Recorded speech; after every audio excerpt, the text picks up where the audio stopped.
Hello, boys! What a year we've had!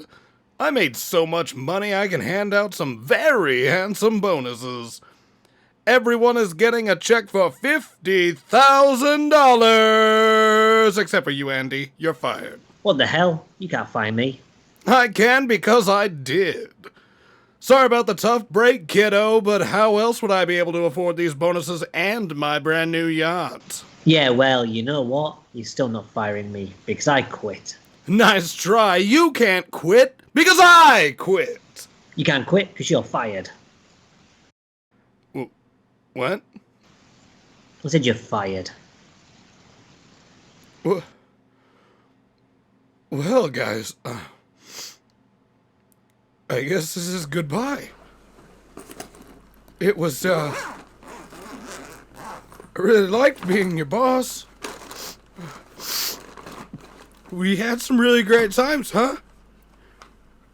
Remember when I sold you guys to the devil? That was fun. Or when we pretended to be super extreme. Odyssey Extreme 2019. Well, later, boys.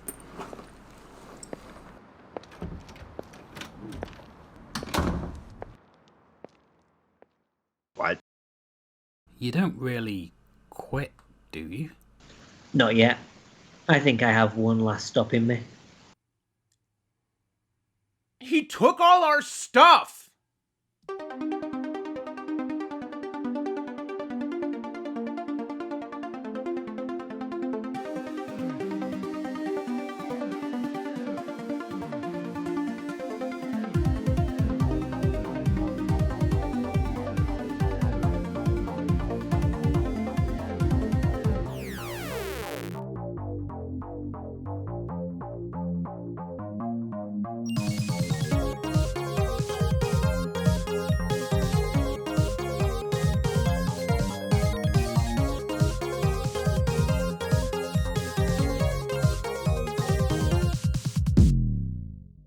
Hello and welcome to another episode of Retro Odyssey. This is episode number 23 and this is our Christmas episode. I'm your host Matt and I am joined by Adam, Stephen and Ryan. Hello guys. Oh. Hello. How have you all been doing this month? Well, I work retail, so this month has been hell. Yeah, me too. And I work as an Amazon delivery driver, so... This month has been hell. Yeah, last month of the term as well at school, so again, pretty busy. Did you all have a good Christmas?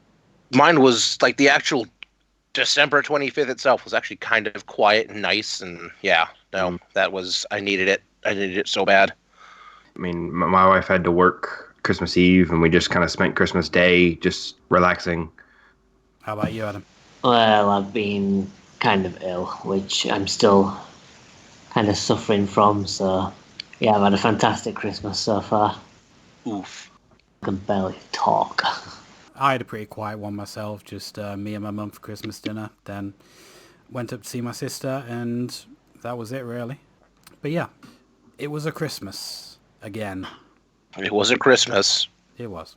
So, as I said, this is episode number 23, and in this episode, we're doing something a little bit different. We went for like a Christmas theme last year, where we played like Christmas-themed games and stuff like that.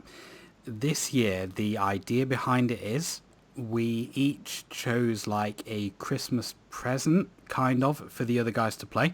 Basically, a game that we like, that we think the other people would like, that we wanted to just get into an episode and talk about.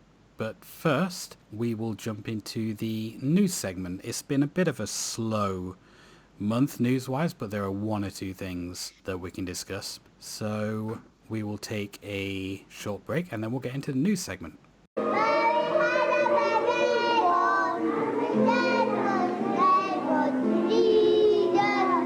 Okay, so the news.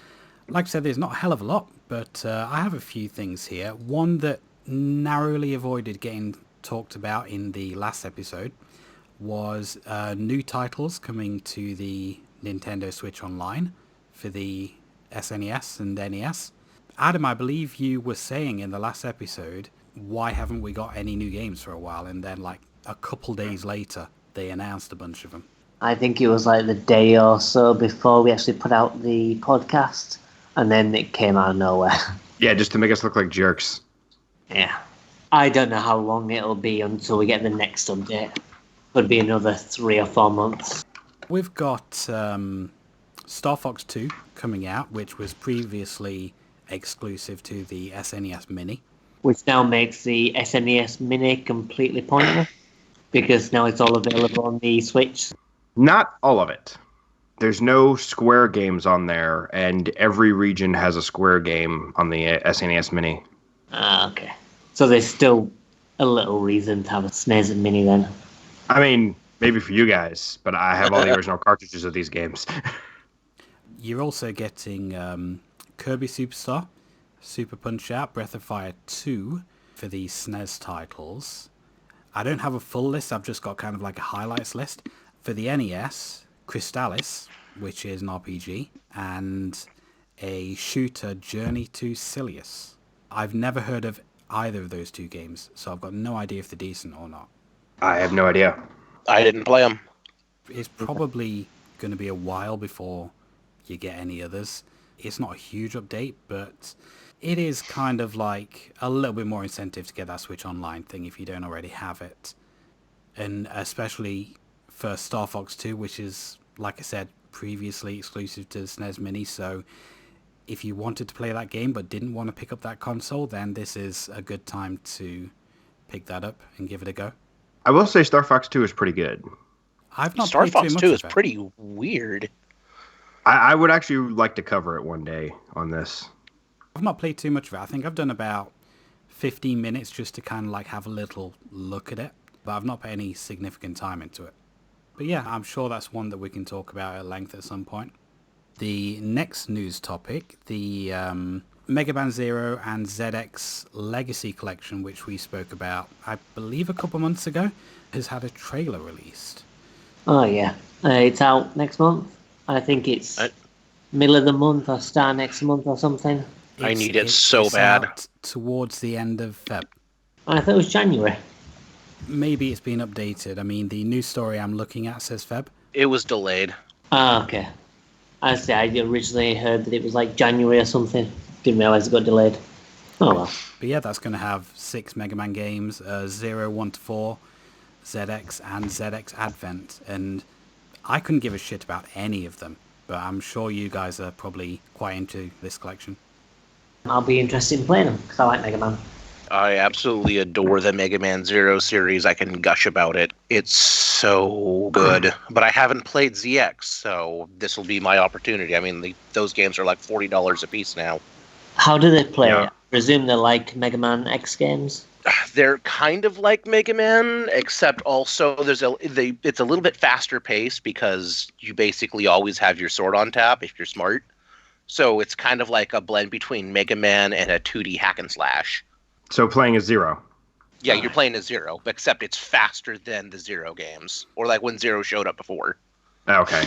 It's basically that, except smoothed out. I've played the first little bit of the first Zero game a couple of times. Never gotten around to finishing it.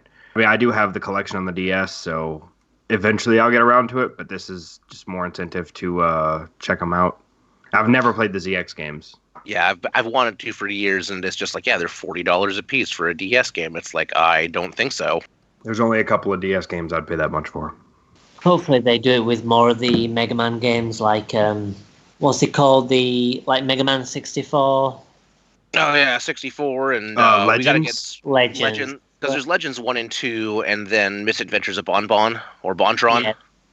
Yeah, there's a spin-off, so they've got 3 to put on there, so I think that would be a decent collection. Well, there's more than 3. They also have the Power Fighters and Power Battles, which are pretty fun, and then there's Mega Man Soccer, who could forget. No, I mean, like in Legends, there's 3 games, so that'd make a collection in itself, like a Legends collection. Then you can have like a spin-off collection with the Legends and stuff like that, or an arcade collection or something. Yeah, but you'd have to go and, if it was for the Switch, they'd have to download Mega Man Legends 2 for some reason. Because Capcom. Well, I can say, even though I'm not like majorly into the games, I do have a couple of the Legacy collections, and the ports are fantastic. So you know that you're going to be getting like a decent collection with these. Yeah. Yeah, no, they play super duper well. They're not messing around on them. Capcom has not been fucking up a lot lately. You sound slightly disappointed. Aside from I'm like surprised. pricing and not like including all the games on the physical version, they've kind of been alright. They've just been doing stupid stuff rather than bad stuff. Yeah, I don't think they've had like a major fuck up since the last Street Fighter game. Well, and honestly, the biggest fuck up on the DLs, like the download, the second half, was that the fucking cartridge says, or the packaging has a big red band on it over the box art that's like, you have to download the other game. It's like, why would you put that on the front cover art? That's on all games that are like that, I think. Like, I think Call of Juarez, the new one, or the new port, has got that on as well. So I think that's maybe just what they have to do to make it clear. So it might be a standard thing. It's just that you see on Capcom releases so much because they always do it. I'm hoping Square had the decency to put 10-2 on cartridge on Switch, like, because they didn't do that for the Vita. I'm waiting for a game to be so big and a developer to be so insistent that it doesn't have to be downloaded that we get a 2 cartridge game. I want to return to that. I want someone to go like, yeah, we had to have 2 physical medias in here. Sorry. I think like, they'll just release the 64 gigabyte one, so it'd have to be pretty big. Oh, okay. I guess you're right. I mean, I feel like the last time we had multiple discs was the 360. Because I think Blu-rays just changed all that to where they can hold, ridiculous amounts of data. Yeah, I think you're right. But either way, however this collection comes out, if it is up to the standards of the previous collections, then, it is worth picking up if you're a fan of that series, and it will be out in approximately 2 months, just under 2 months. And you can check out the trailer on YouTube now. So I'll push a link out to that onto the Retro Odyssey Facebook page, and probably the Twitter too, which we have a Twitter, guys. Yeah, check those out. We have Twitter, Facebook, Discord. So yeah, check us out on all those followers if you want to join in the Retro Odyssey discussion. Okay, so the next news topic. Do you remember the C64 Mini that came out a while ago? Vaguely. It's kind of like a miniature Commodore 64 with 64 games on it. Basically one of those plug-and-play systems similar to the NES Mini, SNES Mini, stuff like that. I recall it having a big trailer, and then it released with little to no fanfare. Yeah, it had quite a few issues, and it did kind of like receive middling reviews, but they kind of took a lot of that on board, and they've just released one that's just called the C64. This is actually a full-size recreation of the original Commodore 64, and it has a fully working keyboard. It's got 3 USBs. You can actually easily load your own games onto USB and plug it into the side and play those. So you can play the games either via the keyboard or the joystick, which is included. It's the same kind of joystick that they had in the Mini. And again, you've got 64 games. A few of them have been switched out. This can also play VIC-20 games as well. This is something that I'm really actually interested in picking up, I think. Yeah, I'm looking at it right now. That's actually really cool. I believe it's not 100% a one-to-one recreation. I believe it is actually using a replica of the VIC-20 case rather than the C64 case, which is a tiny bit bigger. But it is essentially a full Commodore 64. And with the ability to put your own games on it, load stuff instantly. Even though I have a Commodore 64, I mean, I've got 2 actually. The C64 is something that I will probably at some point pick up. It's only just come out, and at the moment it's sold out everywhere. So you're looking at like expensive prices on the second-hand market in a minute. But it will be coming back in stock soon, apparently. So if you're after one of these, then give it a little time, maybe give it a month or so. Wait for everyone to get back in stock, and those prices are going to drop down. And it does look like a solid piece of kit. This is kind of looking like the tech version of the Sonic model from the Sonic movie. They released the old one or the new one? The new one. They released the C64 Mini, and it was like, everybody's like, And now they released a good one, and they're like, "Yeah, we love it. You did right by us." After we, dropped $60 on the old one. And you can boot it straight into BASIC as well if you want. Oh, really? Yeah, it can function exactly like a normal Commodore 64. But does it have a floppy drive? No, but you can use a USB, and I'm assuming that will kind of like emulate one. I am curious, actually, if you can hook up a tape drive, though. Probably not. I mean, I've watched a couple video reviews of this. No one has mentioned being able to hook up a tape drive. But you can get the ROMs and just stick them on a USB. But it would have been nice to kind of like be able to put a tape drive in there and load games from tape. Just for maximum nostalgia. Yeah. Like I say, it's just come out, and definitely something that I'm looking to pick up. That is pretty neato burrito. I have another news story that's literally just come in like 10 minutes ago. Oh. Hot off the presses. Capcom have announced a triple pack of the Devil May Cry trilogy for the Switch. Oh, nice. Oh, nice. Nice. Yes, so you get Devil May Cry 1, theoretically, and then 2 and 3 are downloads because as you were saying before, Capcom. We literally just talked about this. We've literally just said it, and they've announced basically the exact same thing again. So you're downloading 2 and 3, and you're getting 1 physically. You know what? It was only a couple of weeks ago that I was looking and thinking I would like to get that. So I'm definitely going to pick this up on Switch. Absolutely. Yeah. You show me not getting all 3 of them. I'm definitely going to pick up all 3 games at some point, like during various sales.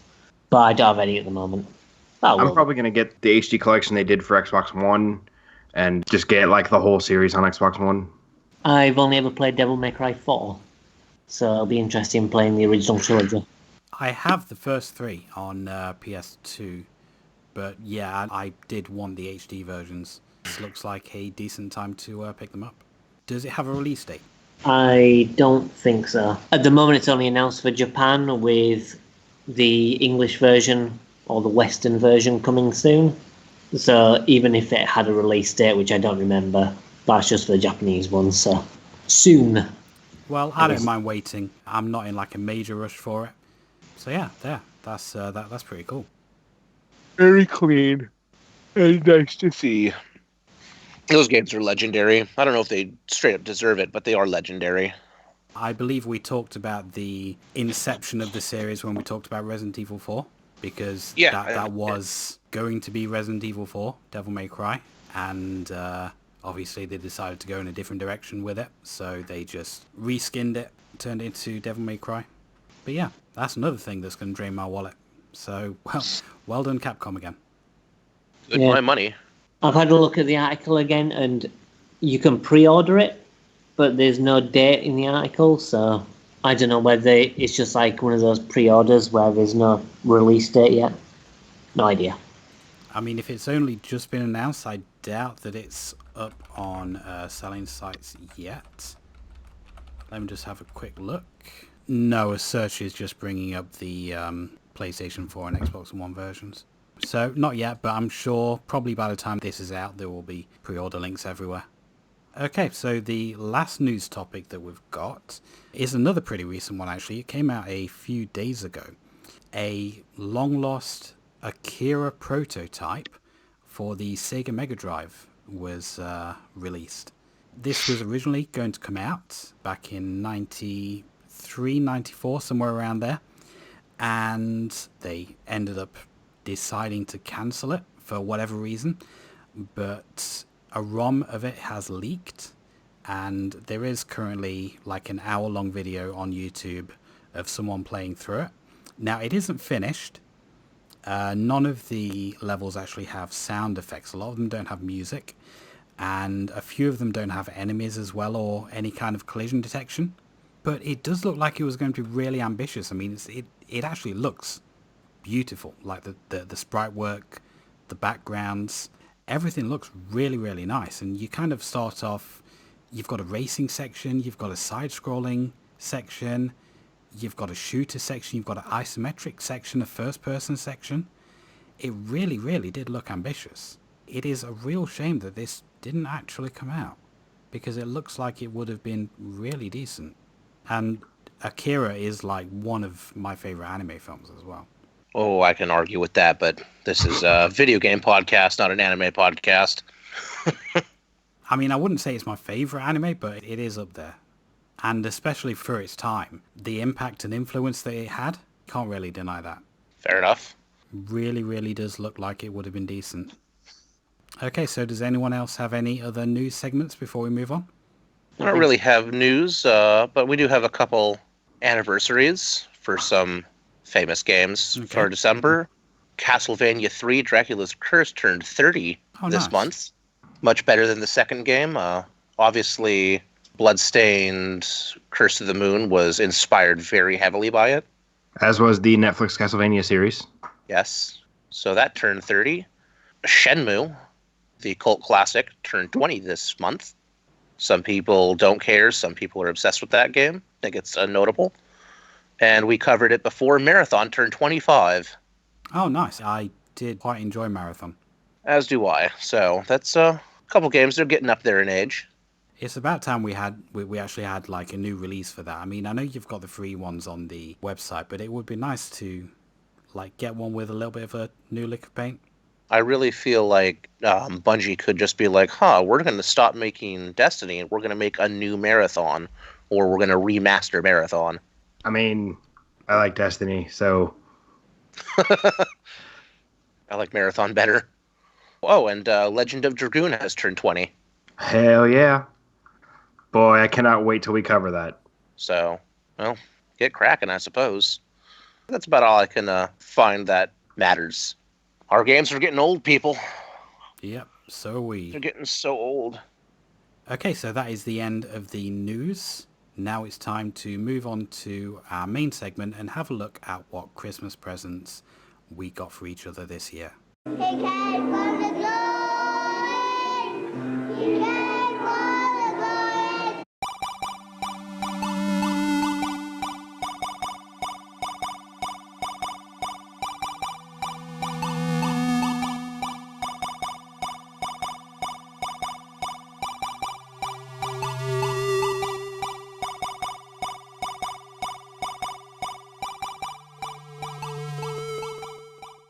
Okay, so as I said before, we have 4 games this month.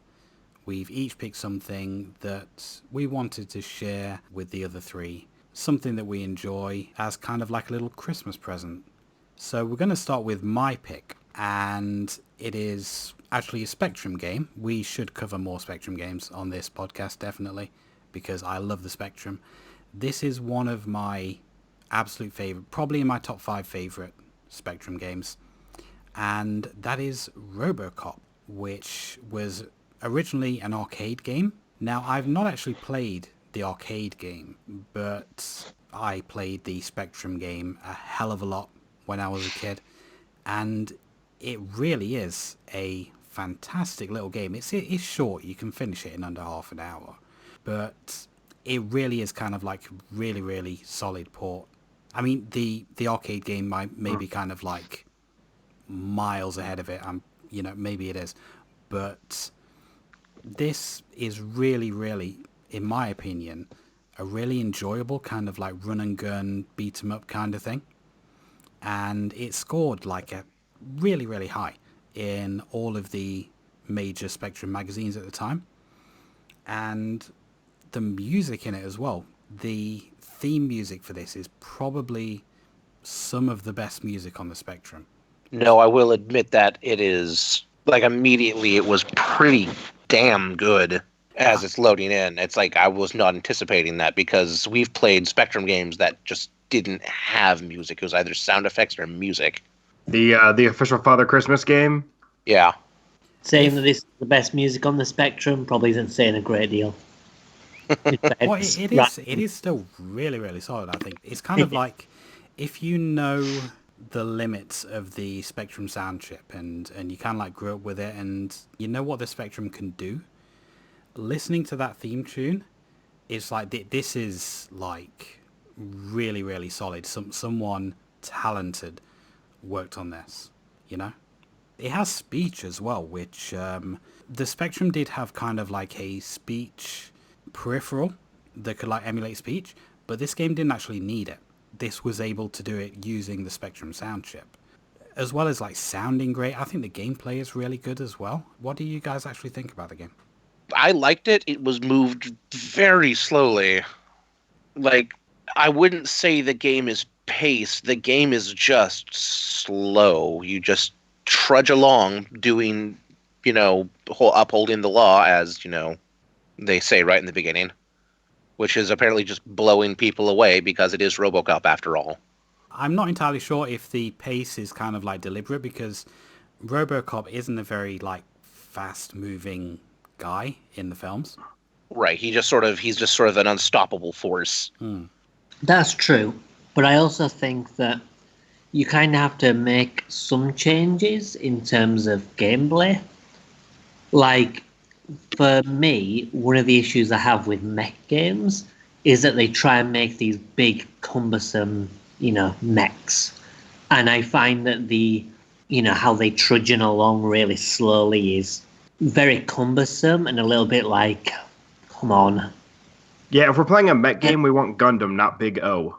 Exactly. You want the game flows a little bit better, because otherwise you just get a bit pissed off with it, or at least I do. And I do kind of get the slowness of RoboCop. I think it's a fun game, and I did enjoy my time with it, but I also agree with Ryan that it does feel a little too slow. I think putting a little bit of extra briskness probably would have helped the game a little bit, just in terms of the general flow. I'm not sure if some of that might be down to the limitations of the Spectrum as well. I mean, like I said, I've not played the arcade game, so I don't know if that does run a bit faster. For the Spectrum, I mean, it does run at that pace, but there are quite a lot of enemy sprites, and there are quite a lot of large sprites as well, which maybe if it did run a bit faster would cause some issues on the Spectrum. That's true. Even though I thought the general side-to-side shooting stuff felt a bit slow, I did quite like the little mini-game thing where you got to shoot the bad guy who's hiding behind the woman. I thought those bits were really cool. I know it was like basically one scene in the film, but, reimagining that in the game is kind of neat. I am really, really bad at those sections. The amount of hostages that I've shot in the face in that section. They know what they did. Yeah, I mean, that's true. I was quite bad at them too, but for me, those were the funniest parts of the game. Because it just didn't feel like just a side-to-side action platformer that was a bit sluggish. Those bits were quite interesting in how they implemented them, so I like those bits a lot. What did you think of the other minigame, the photo fit minigame? I failed it the first time. Yeah, I'm not overly fond of it. That was probably the least enjoyable part for me. Yeah, it's not a particularly interesting stage, that, the photo fit bit. I mostly didn't realize what I was doing at first. At least it is short, that section. Yeah. I'm going to bring this up now just because I feel like it's something that we need to address with Spectrum games at some point. What do you guys think of the fucking colour scheme? All Spectrum games seem to be like this, where you go from like bright pink to bright yellow to bright green. To grayscale. To grey. Yeah, just a flat black and white. I did mention that because I was like, oh, this is kind of nice. This level, it's just black and white. It's just a black and white game. They're not gonna, all of your, your health and stuff is all lit up. And it's like bam yellow. And then it's like, it's like suddenly everything's kind of blue. It's like, oh shit. Yeah, I mean, like a lot of Spectrum games seem to do that. They have those colours built in, and some of them mix and match. Like in this, the HUD was a kind of mixture, but then the actual game was pretty much all grey, all yellow, all blue, which was not like a very uncommon thing for Spectrum games, because I've seen quite a few that have been predominantly one colour and then just changed to another. What do you guys think about that? For me, it's not a colour thing I appreciate, to be honest. I find it quite garish. It hurts the eyes a little bit, I'm not going to lie. I mean, I won't say I played early computer games because I didn't, but I played computer games when consoles were just starting out. So I remember like this color problem was a thing on PC too. So I'm kind of used to it. Yeah, I think maybe it's just a thing that I never grew up with that kind of colour scheme. Like, my first game was Zool on the Amiga, and obviously that's just proper colours. So I never really experienced those kind of single colour palettes, shall we say. I'm going to call you out a little bit there and say if you do you honestly think that a ZX Spectrum game isn't as abusive to the eyes as the Chupa Chups level of Zool? Yeah, that's true. But, I mean, that looks like stuff. It's actually, it might be quite bright colours, but things are coloured. Rather than this where it's just like, hey, everything's pink. But I say maybe it's just, an old thing that I'm not used to, but every time I play a Spectrum game, the colours always throw me off. I can tell you, the people that started out playing text adventures on PC would look at a game like this and go, oh my god, it has pictures. What is going on here? Yeah, it's true. I remember playing this as a kid and thinking that the graphics were fantastic. No, that's the other thing. Like, we've played a couple ZX Spectrum games, and this is on... Did this come out, like, really late in its life? Because... Yeah, I was going to ask that. This came out in 1989. Because not only are the graphics is the audio very crisp, everything about it is very clean, but they actually have, like, actual speech in there, and it's surprisingly clear. The speech was definitely very rare for the Spectrum. I did get a giggle every single time when you got a transition and went, RoboCop! It's like, I don't know why you're saying that, but I'll take it. Yeah, I mean, I would say that in terms of Spectrum games, this definitely was the best looking. I mean, like, Saboteur is quite a nice looking game, but this is, like, next level. So they did well. If you put it up against, like, the C64 version, for example, it's like you do kind of like have a trade-off. I mean, you were talking about like with the color palette of the Spectrum.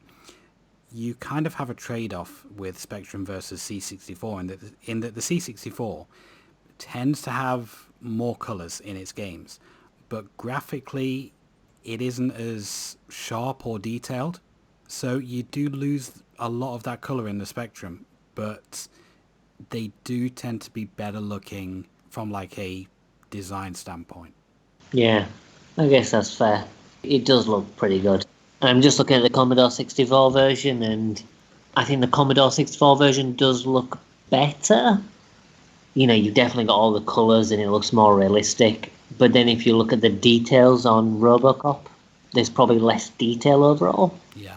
Well, that and the problem with the C64, when they're trying to put in all that color and get everything smoothed out and lighten up, it just sort of muddies everything. I would say that the C64 version is better looking, but at the same time, it's kind of just smeared together. It's not nearly as sharp. It does hurt to look at as well. It doesn't sound anywhere near as good as well. Yeah, I can imagine. But at the end of the day, there are always going to be limitations, and I think this really does kind of push the Spectrum to some of like the best stuff it can do. No doubt. And there were definitely some companies where you could see a company's name on a box and think that is going to be a quality title. The company that put this out is a company called Ocean, and they did quite a lot of licensed games. And you always kind of knew when buying an Ocean game that it was going to be of like a certain quality. There were one or two misses here and there, but for the most part, they really, really pulled through. I mean, another one of my favorite games for the Spectrum is Batman the Movie, which was also by Ocean. And there's a really interesting history behind the studio as well. If you want to kind of like read up all about that or hear up all about that, then Kim Justice's YouTube channel, she has a really in-depth video about Ocean and their rise and fall. It's a really, really interesting watch if you want to find out more about the company. Might take a peek at that. But would we all give a thumbs up to RoboCop? Honestly, because of the games we've played before, absolutely. Yeah, I mean... Yeah. I mean, I wouldn't say it's anything special. I won't put it in my top games or anything, but it's just a fun little experience, and yeah, it's a solid title. If you've got a Spectrum, I'd recommend it. Well, yeah, Yeah, and especially since this is something you can just romp through in 30 minutes. You can just Yeah. stomp right through it, They say it's a lot better than the last Spectrum game we played. which was which one It was was it? Father Oh, Christmas, wasn't yeah, it? Father Oh, Christmas. yeah. I keep going back a little bit farther to Horus. I'll tell you who wouldn't be able to give this game a thumbs up, and that's Robocop himself, because he shot his fucking hand off. Like, it is one of the most graphically violent mainstream films of the 80s, that film. But it's great. Yeah, it is. Same guy who directed Showgirls as well. Really? Yep. Interesting. Paul Verhoeven, isn't it? Yeah. He also did Starship Troopers. Yep. Starship Troopers, Basic Instinct. Wow. Okay. So it's his fault. So it looks like all of us, except for Robocop himself, gives us a big thumbs up for this one. I approve. Okay, so if that is us done on Robocop, then we will move on to the next game. What the glory! He came by joy and kingdom!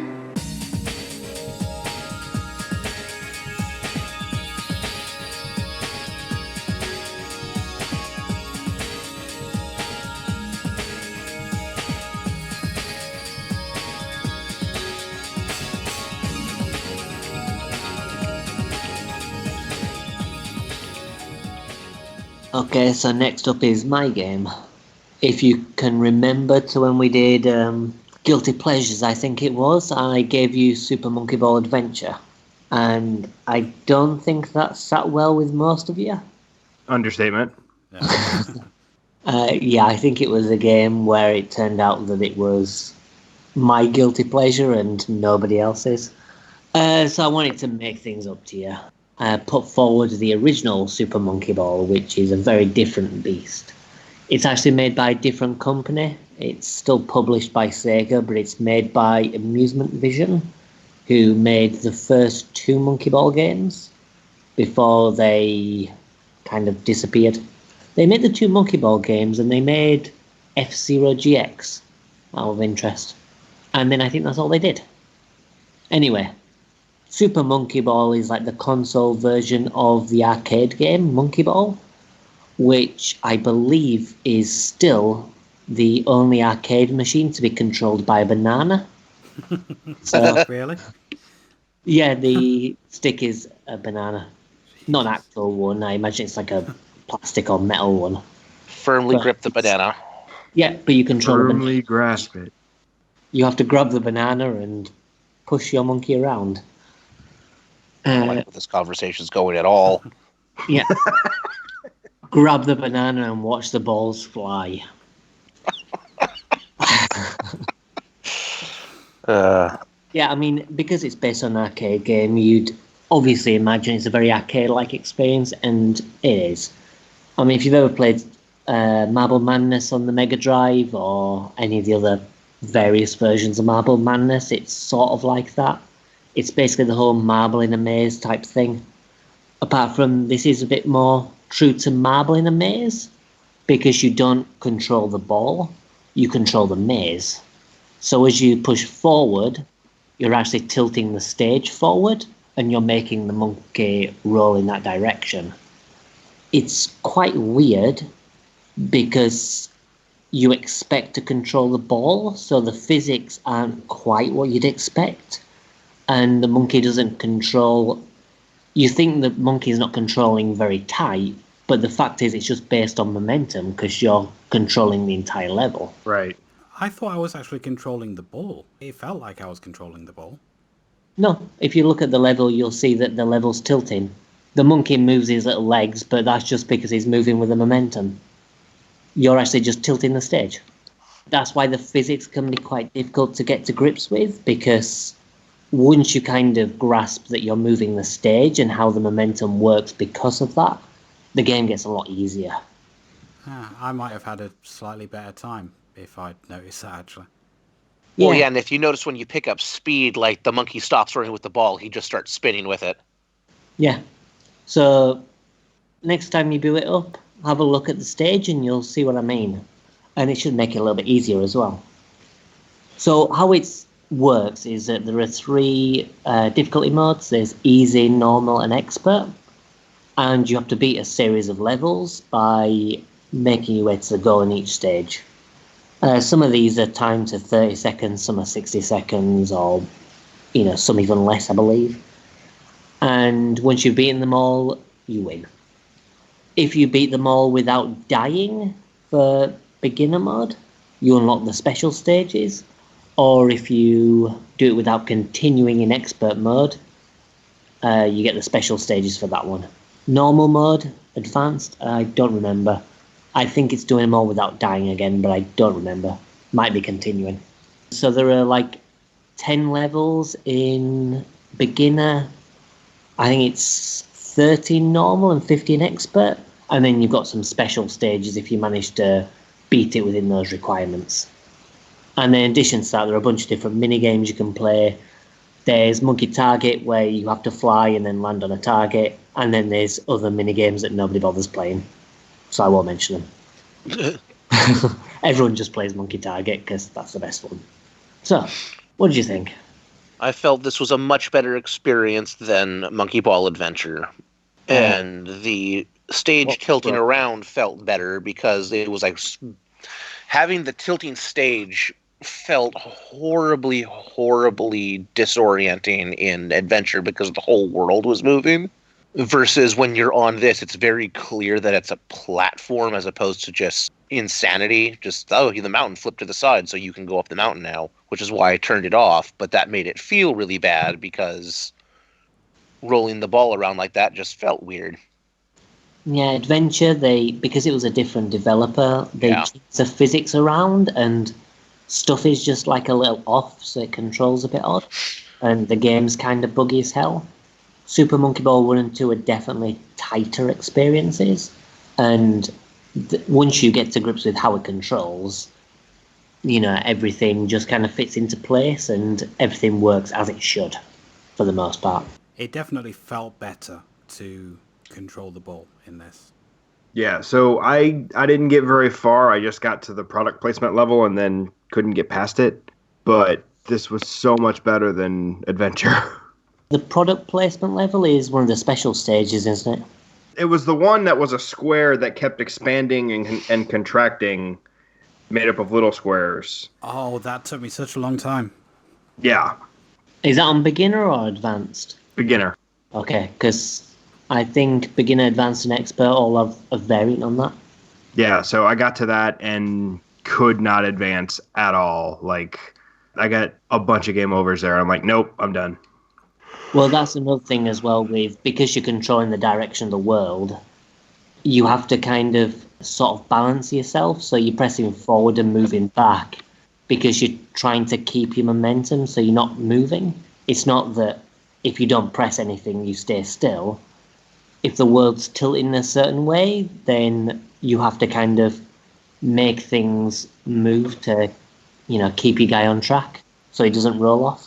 That was level 9 on beginner, and I managed to do that, but level 10 on beginner I couldn't do. That's as far as I got. Level 10, I think it's got a quite tight time limit if you go slowly, but as soon as you're kind of a bit more confident with the turns and everything, it's not so bad. I mean, I did discover a skip where I was able to, if I timed a jump just right, I was able to skip out kind of like half the level. But I still couldn't beat it in the time limit. One of those things where, especially with that level, you kind of have to get a bit more confident with your general movement because it's quite a long level for the time limit, especially for a beginner. But once you get used to it and you're a bit more confident, it's not so bad. But it's funny you should mention skips because Super Monkey Ball is like one of the most popular speedrunning games because of that. There are loads of ways that you can skip the different levels, and you can do like loads of crazy stuff. Like especially on some of the more difficult levels, you can just go fast, get momentum, and just bounce off things. Yeah, I've watched some speedruns for the Monkey Ball games, and they're just fucking dumb. Yeah, it's cool because like you can actually select individual levels as well. So once you've unlocked them, you can actually just replay that level over and over and just kind of do it and try it yourself. And most of them aren't that difficult to pull off. They may take you a few times, so it's difficult to do all of them in one single run. But if you were to try them yourself, to repeat like maybe a dozen times or so, and you'd get it. And they're really fulfilling to do when you pull off a stupid skip. I definitely enjoy the concept of the game. Even though I couldn't really get to grips with the controls and stuff like that, the idea of it is really, really interesting to me. Like, just rolling around a maze and bouncing off stuff, doing tight corners, stuff like that. I can definitely see the appeal of it, even though I couldn't really get to grips with it myself. Yeah, I mean, it was like a launch title for the GameCube as well, so if you can imagine, there was, like this, Super Monkey Ball, and Rogue Leader. 3 great games, but, like Rogue Leader and Luigi's Mansion aren't particularly long games, so this is one that you could invest more time into, learn the mechanics and learn how it works and, kind of master it, really. So I think it works kind of well as a launch game for when, the game library was so small at the time. I mean, Rogue Leader may be short if you're good at games. But, I mean, suppose Rogue Leader as well, you've got the gold medals and stuff, so again, that's got a lot of replayability. But it was always like weird replayability because you can just slam through Super Monkey Ball, you can just slam through Rogue Leader and just kind of half-ass all the levels, and you cannot opt to get as much money as you want in Luigi's Mansion. Feels like they're almost going through like an experimental phase. Well, you can't really slam through Super Monkey Ball. You can with some of the levels, but you really have to kind of get good in order to get the extra modes or even make it through expert. Like it does. Well, that's what I'm saying. Like, if you want to go through expert, yeah, but if you just want to just plunk through like intermediate or just beginner or something like that, it's like, oh yeah, I played Super Monkey Ball, but like no, there's so many courses if you want to 100% it. Yeah, it's definitely got like a lot there. There's enough to keep you going and keep you interested, but the better you become, the more you unlock and the more you can do. Because it's like, okay, I'm not good enough to get fine expert, but I'm good enough to maybe unlock advanced extra. And then you can work on doing that as your next goal. And then once you've done that, it's like, right, okay, now I'm good enough to take on expert. And then finally you can unlock the master mode, which I've never actually even done because it's really fucking difficult to do. You have to be all the expert levels and the expert extra levels without using a continue, which is insane. Because there's like 60 ridiculously hard levels you've got to do without losing more than like a handful of lives. Did anyone try any of the minigames? I did not. No, I didn't, because you can only unlock them when you've done those 10 levels, which I wasn't able to do. Oh, that's a shame. Because I say like Monkey Target in particular is a really fun one. Because in that one you actually do control the monkey. And you roll down a ramp and you fly with your ball open like it's a pair of wings. And you have to land on a target. And the closer you are to the centre, you get more points. And it's a multiplayer game, so you take turns, you go for high points, and whoever has the highest points wins. Then after the first go, there's like a roulette, and it puts like different hazards, like extra wind or like mines floating in the air you need to avoid. And it's really cool. You should look a video of that. It's a really fun game mode. Fair enough. What I would have really liked to have seen in this game actually is kind of like a large open area kind of thing where you can just play around with the physics and mechanics, like a bunch of hills and like obstacles, maybe kind of like none of the death drops or anything like that, just a big area that you can just bounce around in without worrying about falling off or anything like that.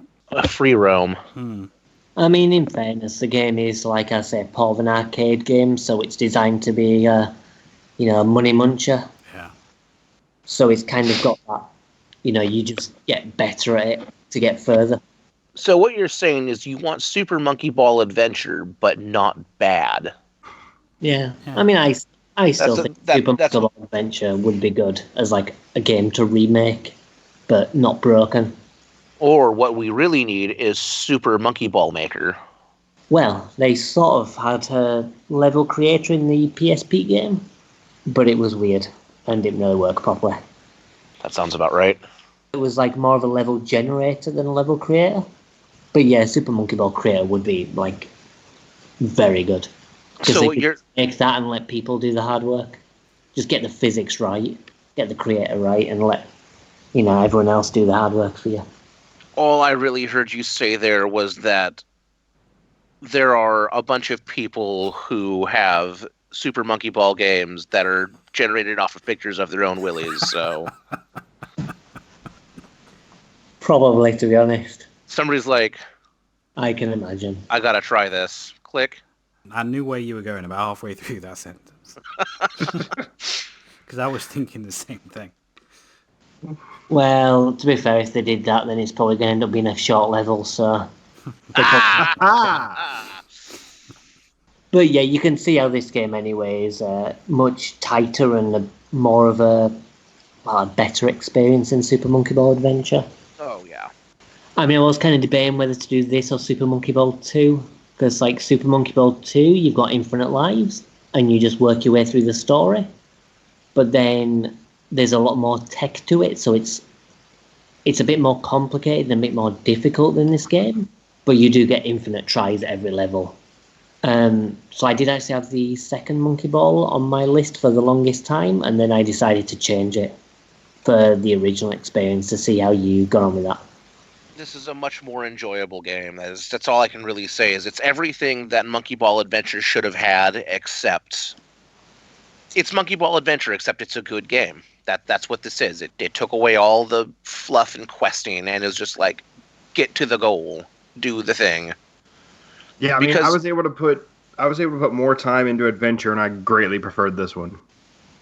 And it's like, well, and that's the thing is when we were playing Adventure, there's the areas where you unlock like the classic stages, and that was the best part of Adventure was the classic stages. Because that was what Monkey Ball originally was those And that's what it was supposed to be anyway. And then you do those, and then you leave, and you're like, oh, back to this horrible game. So yeah, anyway, just looking, Amusement Vision, they did the Monkey Ball games, the two Monkey Ball games, the original ones. They did the Daytona USA remake. They did F-Zero GX, and then they just dissolved into Sega at that point. And it all went downhill from there. Yeah, unfortunately. It's what they get for making an F-Zero game. By the way, I don't know if you noticed the sponsor of the Monkey Ball games. I don't know if they got you with the subtle marketing. I missed it. Dole Bananas. Oh, is that Didn't actually a Coca-Cola brand? show up too? Like every banana has the Dole symbol sticker on it. Oh, shit, you're right. Yeah, and there's like Dole Bananas like everywhere, and they make a really big deal of it. I just thought that was just like a generic thing. No, Dole Bananas is an actual, Yeah, bananas. it must be more common over here, but yeah, that's an actual banana company. Didn't Coca-Cola show up in a couple of stages? I don't think so. Oh. Maybe it did, but I don't remember. It wouldn't surprise me. This actually kind of has me wanting to snag Super Eat Monkey banana. Ball up on the Switch. Yeah, there is a Super Monkey Ball game on the Switch. It's decent. It's the Wii game, and it's just been ported so you don't use the Wii remote to have motion controls, and it uses a normal controller. It's decent. It's not quite the same. I'd wait till the sale, but it's enjoyable. Like, some of the later levels can get a bit annoying because they get a bit obnoxious with it. But, like, for the most part, like, the first 8 worlds at least are pretty good. And then, like, later on when it gets to the, like, real later stages, it can get a bit obnoxious in places. Like, I've not even beaten it yet.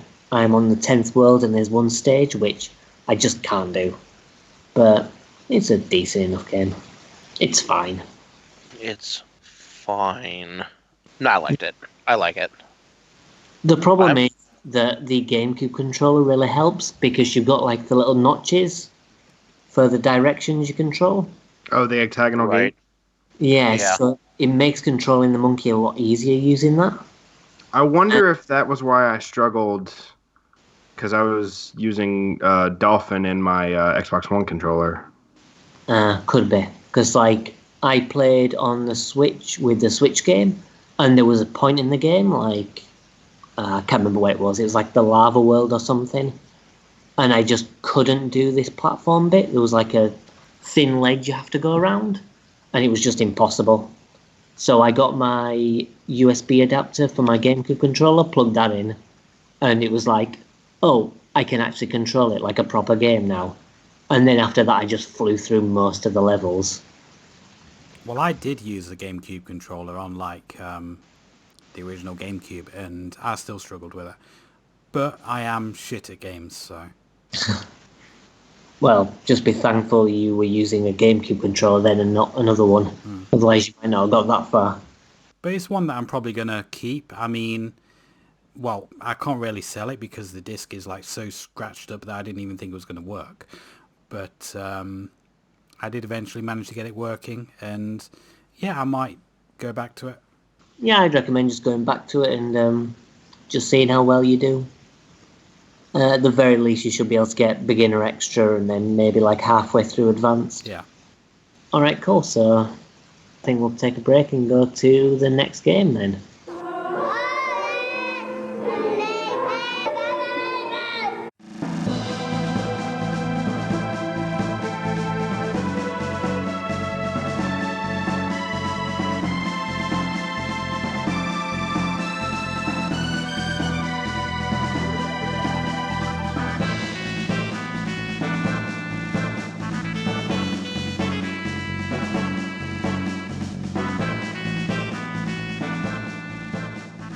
My gift to the three of you was also kind of a gift to myself that I knew that at least one of you would not appreciate. And that game is Chrono Trigger, specifically the original release on the Super Nintendo.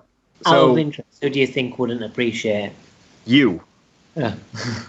You may have been correct. So, I've established this in the past, I love Square's games. I love especially their output in the 90s. I think Chrono Trigger is one of the best games they've ever made. And it's interesting because when you look at Chrono Trigger, there are elements that weren't used for Secret of Mana and elements that weren't used for Final Fantasy that were incorporated into this. So this is like taking elements of all of their work. You know, they have Hironobu Sakaguchi is on it. One of the creators of Dragon Quest worked on this. Akira Toriyama did work for this.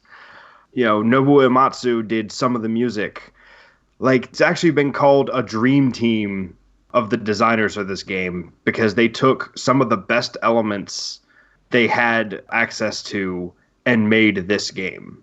I mean, it's widely regarded as one of the best games on the system by a lot of outlets. Well, beyond that, it's considered one of the best RPGs of all time. Yeah, I would say it's definitely one of my favorite RPGs, particularly because if the title doesn't give it away, the game is about time travel, and that's not a spoiler because it comes up within the first 30 minutes? Yeah, about 30 minutes. Yeah, less if you run straight to it. You know, the game is about time travel, and that kind of sciencey stuff has always been an interest of mine. So to have a whole game based around it, it started out having my interest, and then when I played the game, it just got so much better. So one of the things that sets Chrono Trigger apart from, say, Final Fantasy and a lot of the other RPGs of the time is you don't have random encounters. You see all the enemies on the overworld, and when you approach them, you don't have like a screen transition. You just take positions and the fight starts. So it's still a battle system, but it, again, kind of bridges that gap between the Mana series and the Final Fantasy series. And then led into the creation of Parasite Eve's combat system. The difference being in Parasite Eve, you can actively move. In this one, you can't. But, all your characters have special abilities that you can then combine with other characters' abilities to do special attacks. There's a lot of geometry in it where sometimes you deal damage to enemies that are clustered. Sometimes you do damage on a line. It's very innovative, especially for the time. And there were elements of Final Fantasy IV that went into the combat system. Elements of what was going to be Final Fantasy IV that went into the combat system. until they decided to make Final Fantasy IV just another Final Fantasy, albeit a very good one. What did you guys think? I know Adam wasn't super fond of it, and I know Ryan has actually mentioned Chrono Trigger in the past. So what did you guys think? I did enjoy it to an extent. I mean, I thought the story was quite interesting. I wouldn't say it particularly grabbed me, the story, but it was interesting enough. The gameplay as well was fine. The thing that kind of put me off was the complexity of the battle system. I couldn't really get my head around like the line system, and as you said, you know, you can deal damage in like certain different ways in certain different configurations, and that's something that I couldn't really get my head around that much. I initially had it on the real-time active battle system, which I eventually switched off and moved it to turn-based because I was panicking during the fights and I was getting like my ass handed to me. And it was a little bit better with the turn-based system, but I still personally found it a bit overcomplicated. And I mean, there's one particular section, you know, when you're going from the village to the castle.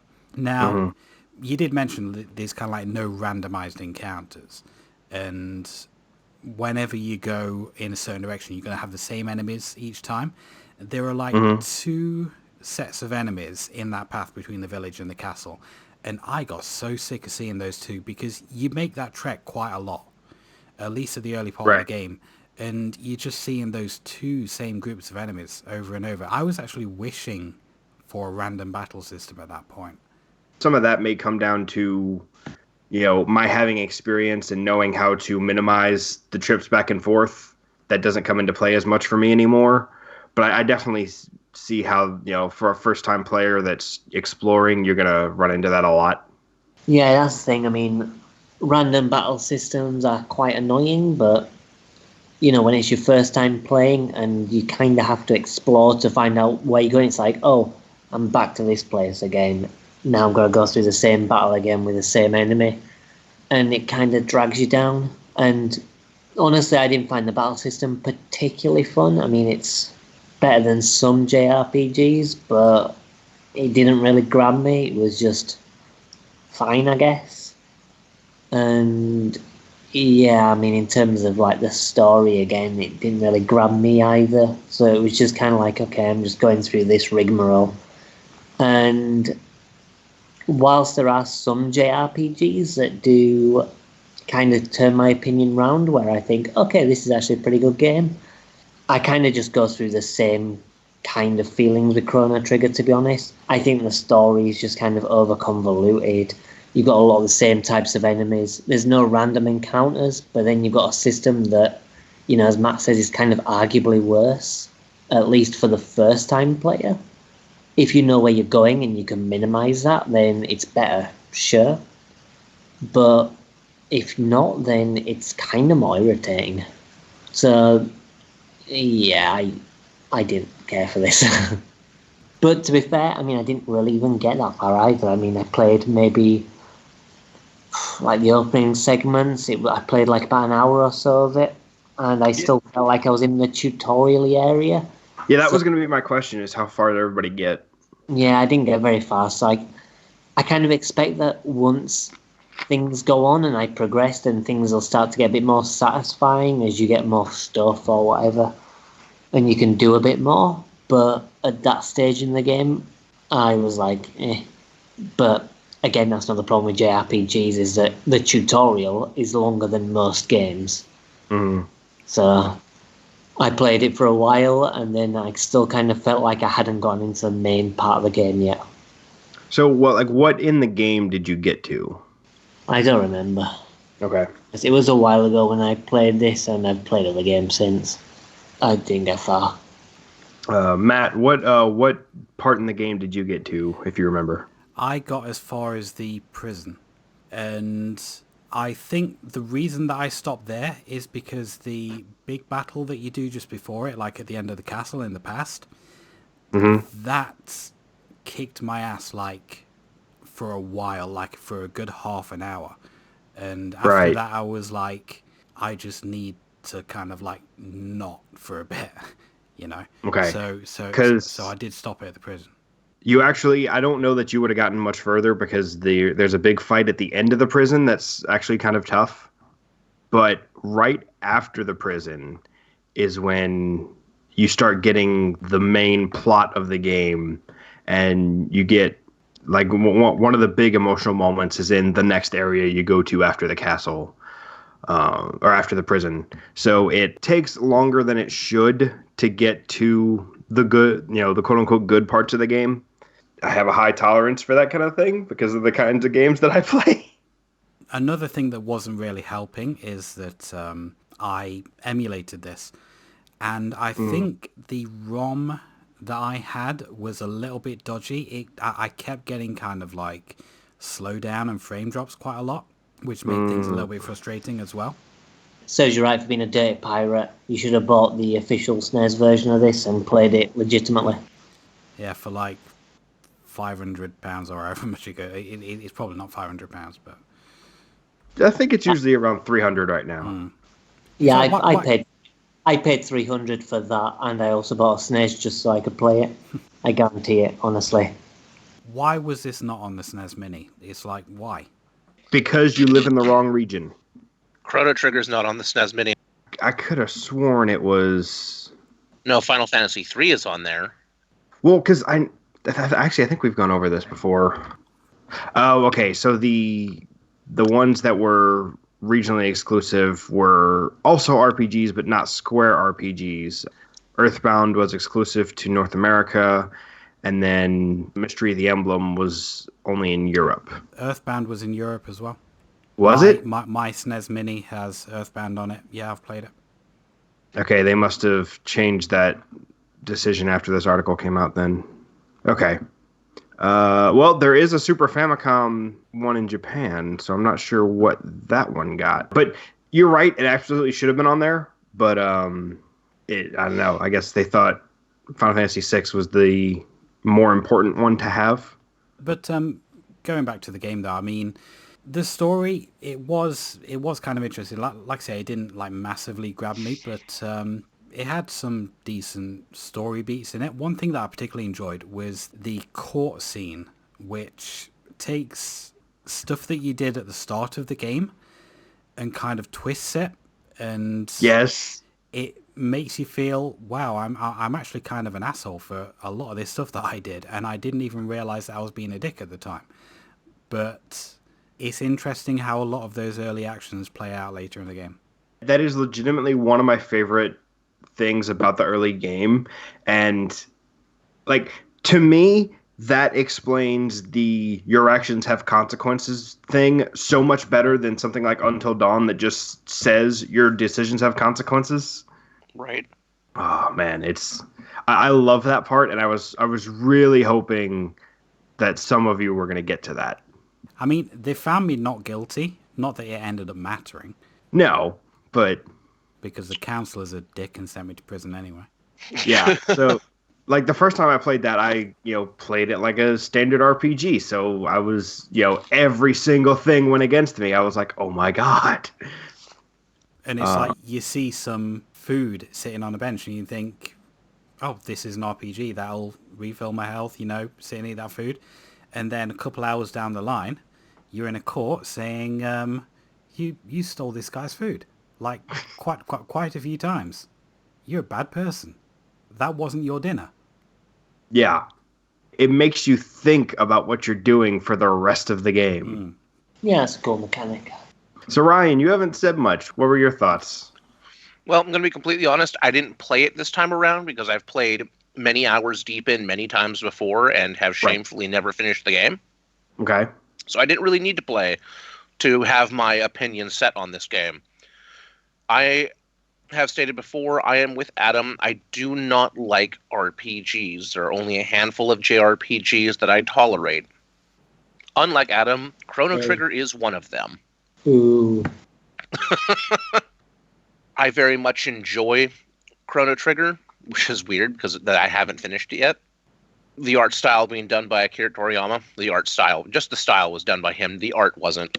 The art being done by Akira Toriyama, for those who don't know, Dragon Ball Z. And Dragon Quest. He was the character designer for Yes. the Dragon Quest games. The Dragon Quest series as well. I really enjoy. I really like his art style. Mhm. So it's nice seeing that. I did name, because it's like, oh, what's your name? What are all your friends' name? I obviously named them all after Dragon Ball Z characters because I'm a weeb. And Right. and why wouldn't I? They even look like them. Like the characters look like specific characters from Dragon Ball Z. Maybe it's because Toriyama doesn't have a very, broad roster of character designs that he's made, or maybe it's just he did it on purpose. Who knows? Yeah, that frog does look a lot like the frog. Well, and I don't even remember her name because I just named her Bulma. I don't remember the official name. But the chick right in the beginning looks like Bulma, Yeah. except with brown hair instead of teal. Yeah. And she's an inventor too. This was on purpose.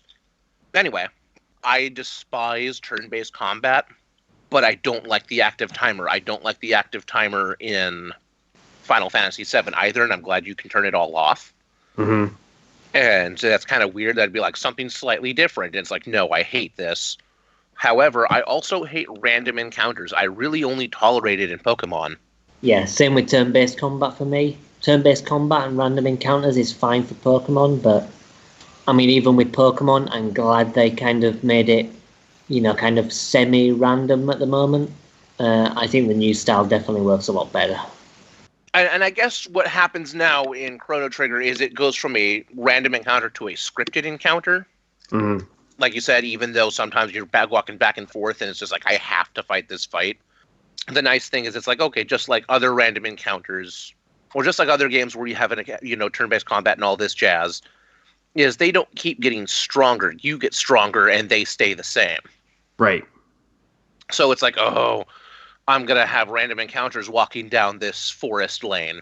You might run into one enemy. You might run into 30. And with this one, it's like, I know how many fights I'm going to have down here, depending on which path I take. And I know after a couple times of coming through here that I'm just going to slam through them. It doesn't really have a long transition, let's fight, things are happening. It just, blam, you're fighting now. Right. So while it is a little irritating to go, there's a fight here that I can't miss, it's actually better because it's not like, geez, I wonder how many steps I'm going to take before I have another fight that's going to just waste my resources. Right. While it feels more repetitive, it's not nearly as tedious, and I appreciate that because I hate the tediousness of random encounters. It literally ruins most JRPGs for me. Mm-hmm.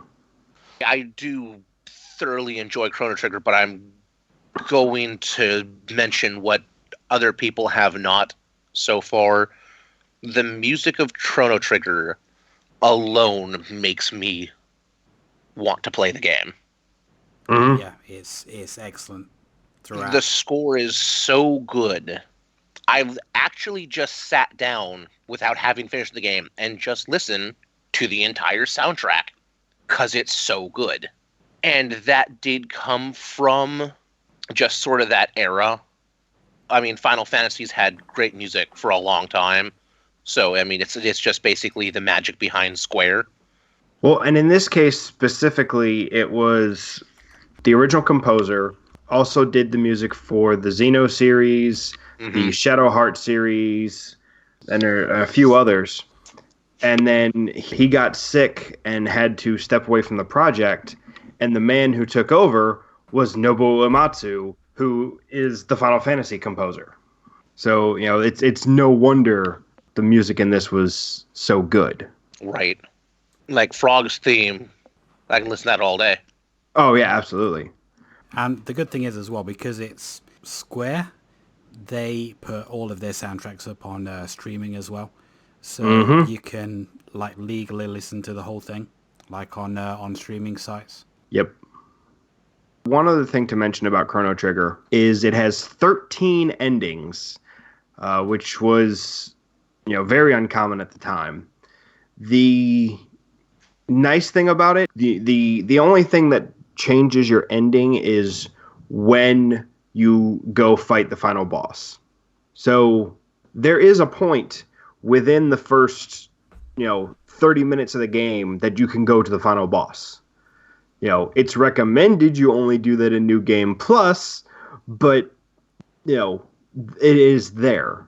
And because of the way that plays out, you can actually hit all of those endings in 2 runs if you do it right. And I'm not gonna go into detail on them because it's the main difference is when you go do the fight. But that was one of the big things about it at the time. And I believe the Nintendo DS release added another one. Well, it was the DS release that added the 13th ending. Oh, okay. It was that remaster. It was 12 endings with a whole and there's technically more than 12. But there are 12 ending scenarios, I suppose, or ending methods. Mm-hmm. And then a lot of those have like slight variations to them. So there's actually like probably closer to 20 endings. Mm-hmm. But most of them are just like slight little twists. You still get to them mostly the same way. Right. How is the re-release? Some people don't like it. Other people say like the DS version is the best port. It depends on who you talk to, and it also depends on which version you're talking about, because there was a version for the PlayStation released. They ported it to PlayStation right before they made the sequel, Chrono Cross. And it was bundled with Final Fantasy IV. Like all of the Final Fantasies on the PS1, it was criticized because it had absurd load times and not a whole lot added to it. I mean, there was a little bit, but just, there was not a whole lot added. The DS release is, from what I've seen, is the one people like the most, and the one that, they added new areas, they added other stuff that ties into Chrono Cross. I haven't played the DS version because it is not easy to find.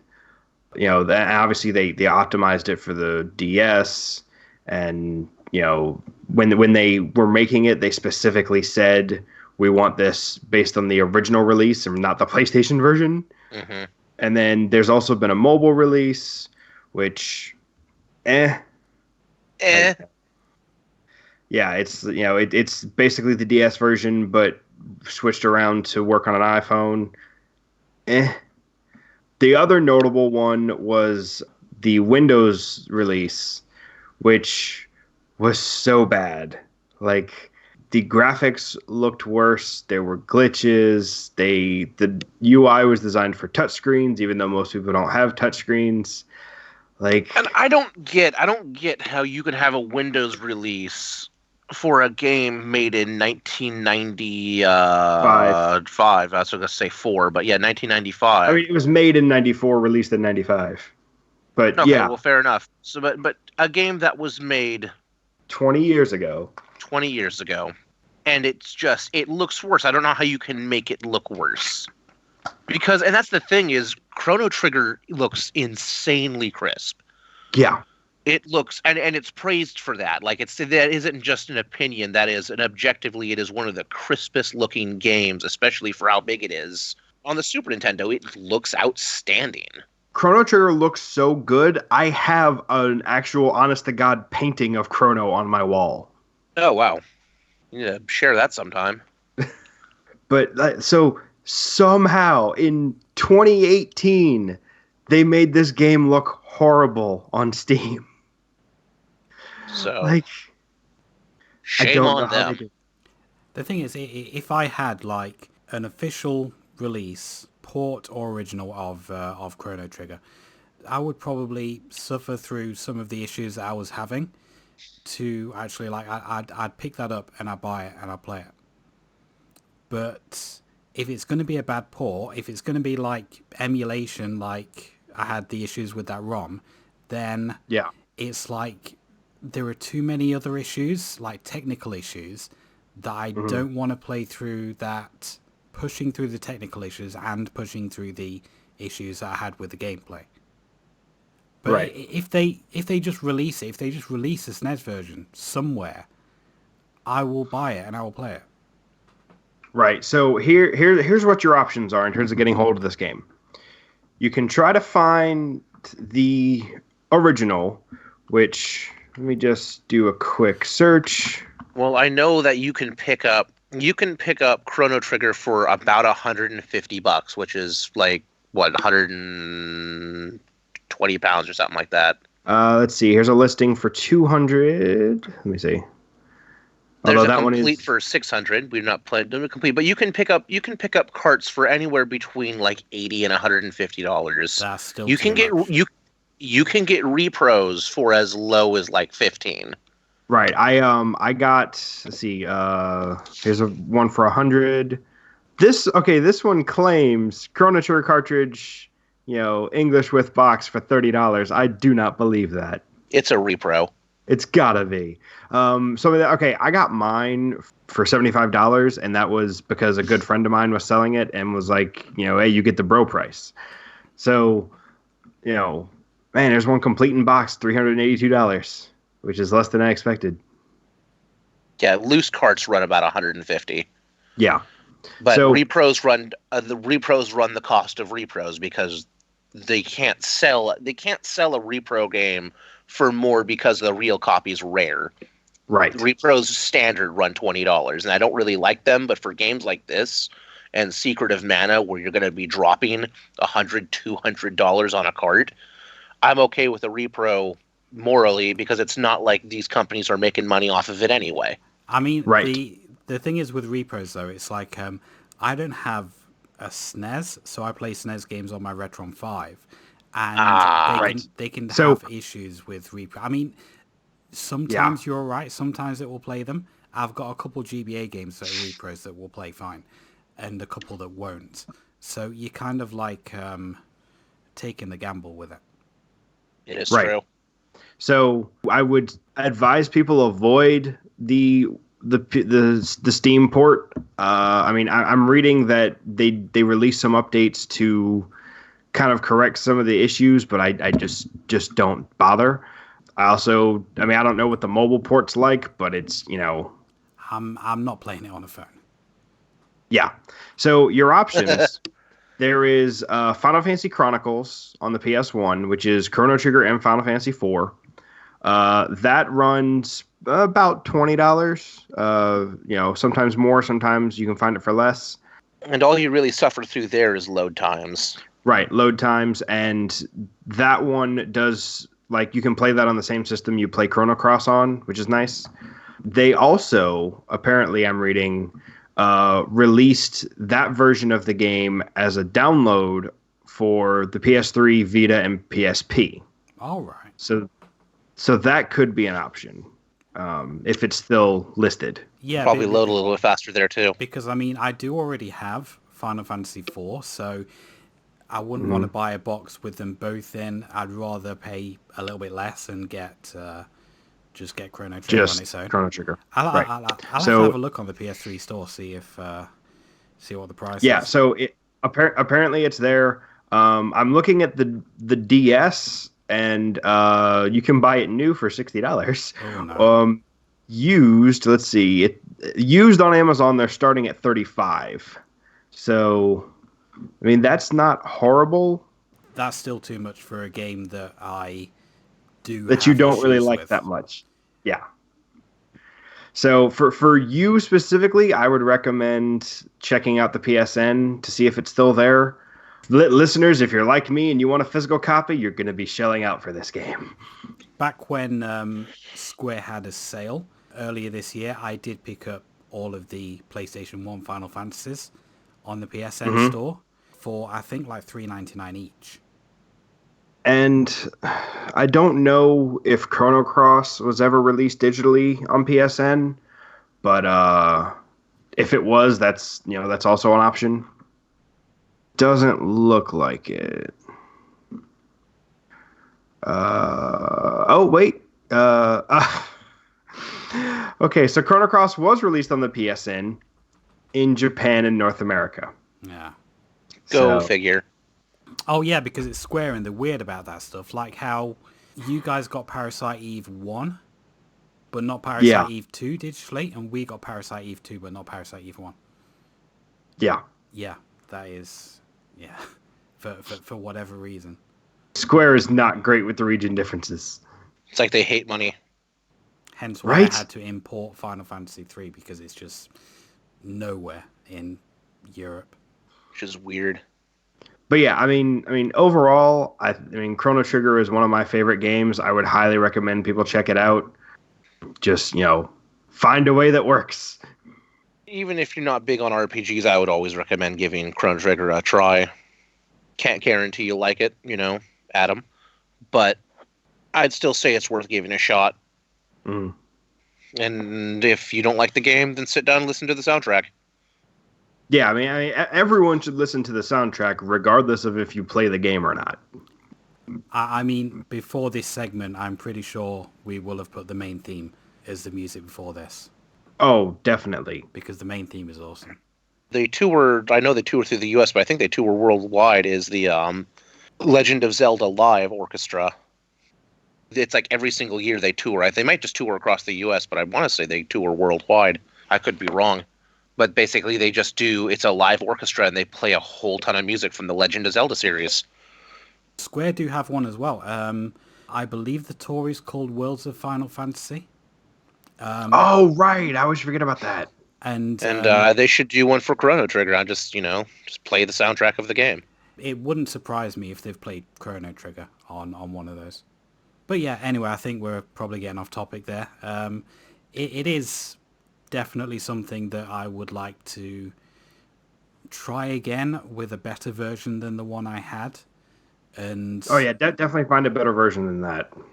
and yeah, if I can do that, then I'll probably revisit it and just see if I can get on with it a bit better. Yeah, if that's everything that we've got to say on Chrono Trigger, then I think it's time to move on to our last game.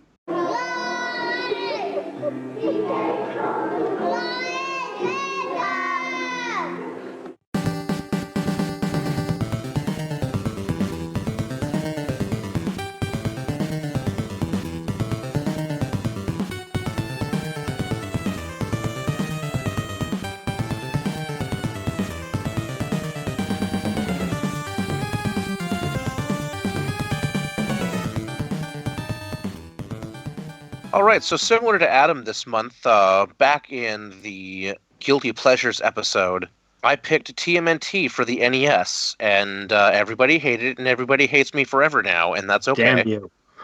And I felt, as a way of saying sorry, I would give to you guys this Christmas the version of TMNT that was good and kind of the one that you probably wanted.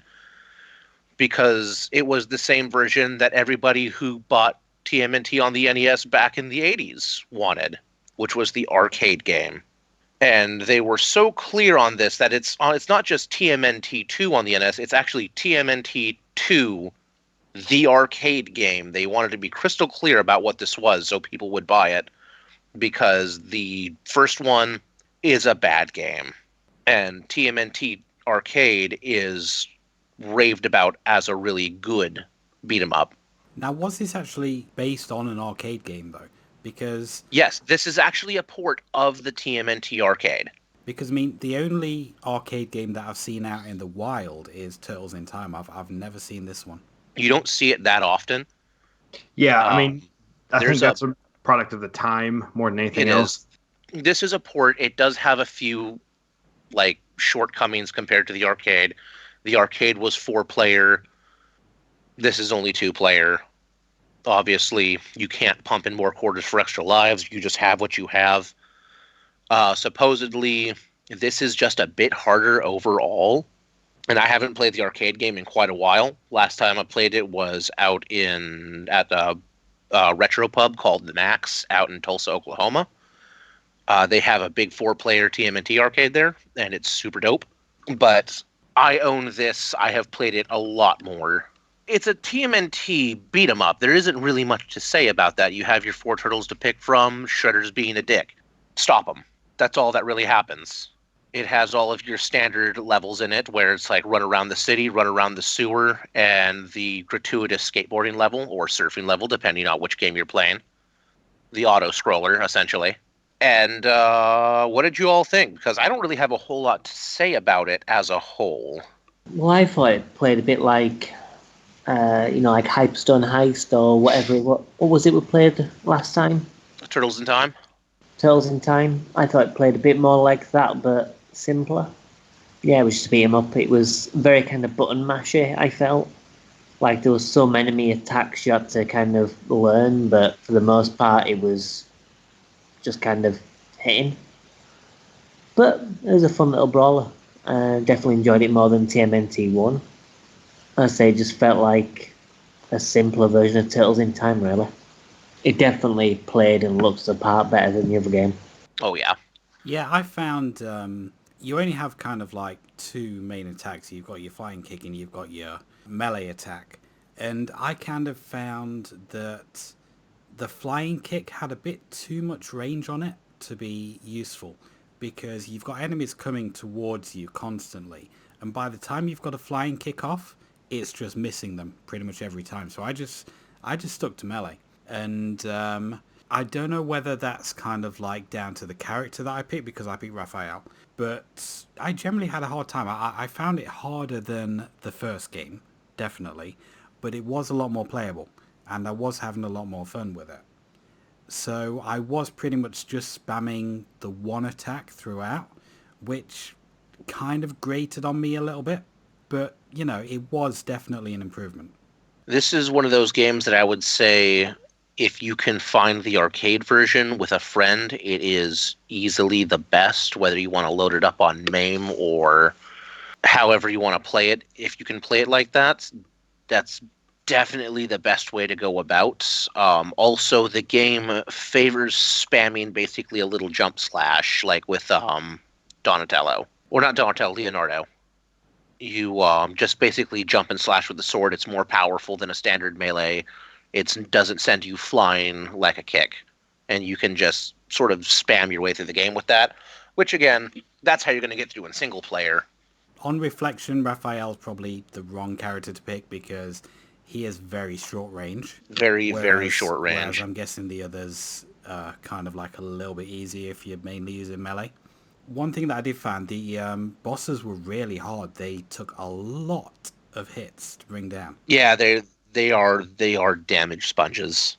I had not played this game before this, so I tracked down a version, and I started playing and immediately realized I had played this game before, because it was, arcade beat 'em up. It felt a lot like, a lot of the others. Yeah. You hadn't played this game before, but you had played this game before. Yeah. That was kind of my experience. Like, oh, it's this game. Definitely better than the original TMNT on the NES. It's fine. Obviously, I like Turtles in Time better, but that's because Turtles in Time is just, better. It's like peak Turtles. Yeah. Turtles in Time is a fantastic close out to the original Ultra Turtle games, really. Because I would call it the Ultra Saga. Because you had, there was 1, 2, 3 Turtles in Time, and then the Genesis got Hyperstone Heist, which was really just Turtles in Time remix. Right. Wasn't Turtles in Time the fourth one? Yes. Oh, well, I want to say that Hyperstone Heist came out very soon afterwards, so I guess Hyperstone Heist would be the final one. But it was also Genesis exclusive. And who ever owned a Sega? Still have not gotten my hands on a Genesis. I now have 2 of them. So do I. But yeah, I mean, really, there's not much to say about this game as a whole. It is a TMNT beat 'em up. They're all a little of the same. The difficulty varies wildly, like not from game to game, in between the games. Mm. Oh, I forgot that there's like 3 or 4 Game Boy games too. Yeah, I think in the late 80s, early 90s, there was Turtles everything. Oh yeah, I mean, they're so popular. Honestly, I never really got all that caught up in Turtles hype. I mean, around that time, you were kind of either into Turtles or into He-Man, and I was always more and you into chose He-Man. wrong. I had like all the He-Man toys and Castle By Grayskull. the power of and everything. Grayskull. Yes, but there were a lot less of those than there were of Turtles, weren't there? Hmm. I know. I think it's telling how much of an impact Turtles had that I was born in '90, so was not really of the age to properly enjoy media for a few years, and yet I was still super into Turtles. Like that, yeah. It lasted that long. My brother had a whole bunch of the crazy TMNT action figures that were all stupid. Like there was a Raphael baseball action figure, and you would he pivoted at the waist, and you would put a maybe it was Donatello. Now that I'm thinking about it, because that makes more sense. Because you would put the bow in his hand, and then he would twist the waist, and he would lock, and then you'd click it, and he'd swing. His waist would spin back like he was swinging a bat, and it was just like, what the hell even is this? Why is this an action figure? Because money. I think I may have had that. I mean, I did still have like one or two Turtles figures. I'm pretty sure I had one where the waist kind of like snapped back. It made no sense, and that was okay. I remember that he had a couple of the TMNT figures where the shell would pop open, and like the arms and legs would fold up into the shell, and like little turtle legs would come out, and the head would spin around for like a normal turtle head. So you had like the pre-mutagen, post-mutagen turtles, and why, I don't know, but that was a thing. Before Pokemon, there was the Turtle Mania. Yeah, like I say, it was everywhere. Even though I was more into He-Man, you know, you can't really escape the Turtles hype. And I did have a few things. Like I said, I had a couple of the figures. I had the Vanilla Ice 7-inch song from the film, that Go Ninja, Go Ninja Go. Go Ninja, go Ninja, go. I almost wonder if Turtles would have kept its momentum had Power Rangers not come out in 93. And I mean, there was a Power Rangers TMNT crossover. There was, but we don't like to talk about it. But yeah, there's been a Batman TMNT crossover as well. Yes, that's actually pretty recent too. It was very dumb, but I liked it. Yeah, so I feel like Turtles almost set up the Team of Heroes thing that got super big in the 90s. Because, I mean, you had, Power Rangers and Ronin Warriors and Sailor Moon and, all these different, it's a team of heroes. I am so upset with you right now that you didn't mention the big bad Beetleborgs. Okay, so Beetleborgs, VR Troopers, and the other Saban shows were just Haim Saban doing more of his own thing. Like, the big bad Beetleborgs could take on any group of Power Rangers. they wouldn't fight; they'd work together. Yeah, right. Unless you count when they used the suits for Forever Red. But no, like Turtles had such a massive impact, which is why they had so many of these arcade games that did so well as arcades were starting to die out. And that's the thing is the Turtle Mania died off, but the Turtle fandom never did. Yeah. I mean, there's been so many games across all of the consoles, and people just sort of stopped thinking about them after a while because the peak was basically Turtles in Time. Right. I mean, hell, didn't we just get a new Turtles game a few years ago from Platinum? Yep. Yes. Apparently not a very good one. Well, nope. I mean, that's kind of Platinum's output, isn't it? It's either Bayonetta or Legend of Korra. So yeah, the fandom is still there. It just kind of like needs the right kind of direction. We need another Secret of the Ooze. Yes. You need to get Vanilla Ice out of retirement. I'm assuming he's retired because I have no idea if he's released anything recently. But get Vanilla Ice out of retirement. Get him to do another Turtles song. They'll be back up on top again. So, I mean, what's recent to you? Depends on the context. Like, he tried to switch up his sound back in like the mid to late 2000s. I think I remember like a failed comeback. And he kind of took on a rap rock tone of Limp Bizkit. And he just kind of like redid a bunch of his songs, and it's kind of better. I know he did a little bit of work with Insane Clown Posse, but outside of that, I'm not entirely sure. He also had a reality TV show. Wait, are you talking about... That must have set the world on fire. Are you talking about the one on DIY Network? Yeah, where he did houses, he rebuilt houses and shit or something like that. Yeah. God, that's... I've seen the commercials for that while watching other stuff by that same... the Vanilla Ice project. Company. Yeah. It's like, really? That was going as late as 2018. Wow. We're totally off track now because Vanilla Ice is way more interesting than TMNT, apparently. Oh, jeez. Robert Van Winkle. No wonder he goes by Vanilla Ice. Guess Anyway, it's- yeah. So TMNT 2, the arcade game, and Vanilla Ice, the American National Treasure. Oh, jeez. Yeah, it's a decent enough game. It's all right. I didn't manage to get majorly far. I got past the sewer. That was with a major amount of saves coming. Yeah. But it is definitely playable. I mean, you kind of know the formula with those Konami beat 'em ups. You know, it's they all kind of play more or less the same. And you know you're going to have like a bit of fun with them, whether it be like Turtles or Simpsons or whatever you. Right. Really, I hope this just makes up for TMNT 1 a little bit, maybe. It doesn't, I know. I'm sorry. I still have my cartridge of that. It's like I don't have the heart to give it to someone else. To inflict it on someone else? Yeah. Fair enough. Boy, you gotta stop buying these games you don't like for this podcast. So yeah. TMNT, thumbs up from me. No thumbs up Hooray. from Robocop, obviously. Adam, did you enjoy it as well?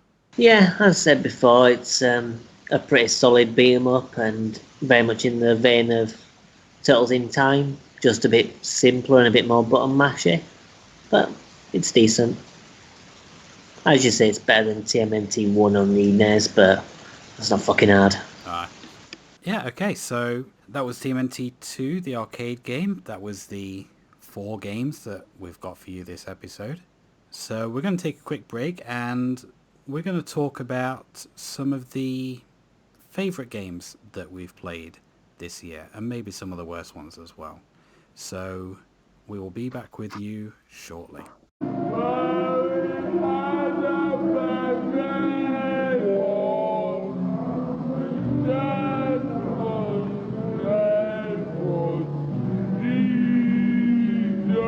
Okay, so that was our 4 games, our Christmas presents to each other this year. Now, throughout this past year, we have played quite a lot of different games for the podcast. We've talked about a lot of different games, and there have been some hits, some misses. So we just wanted to have like a bit of a discussion of what we like really enjoyed this year. I'll start off.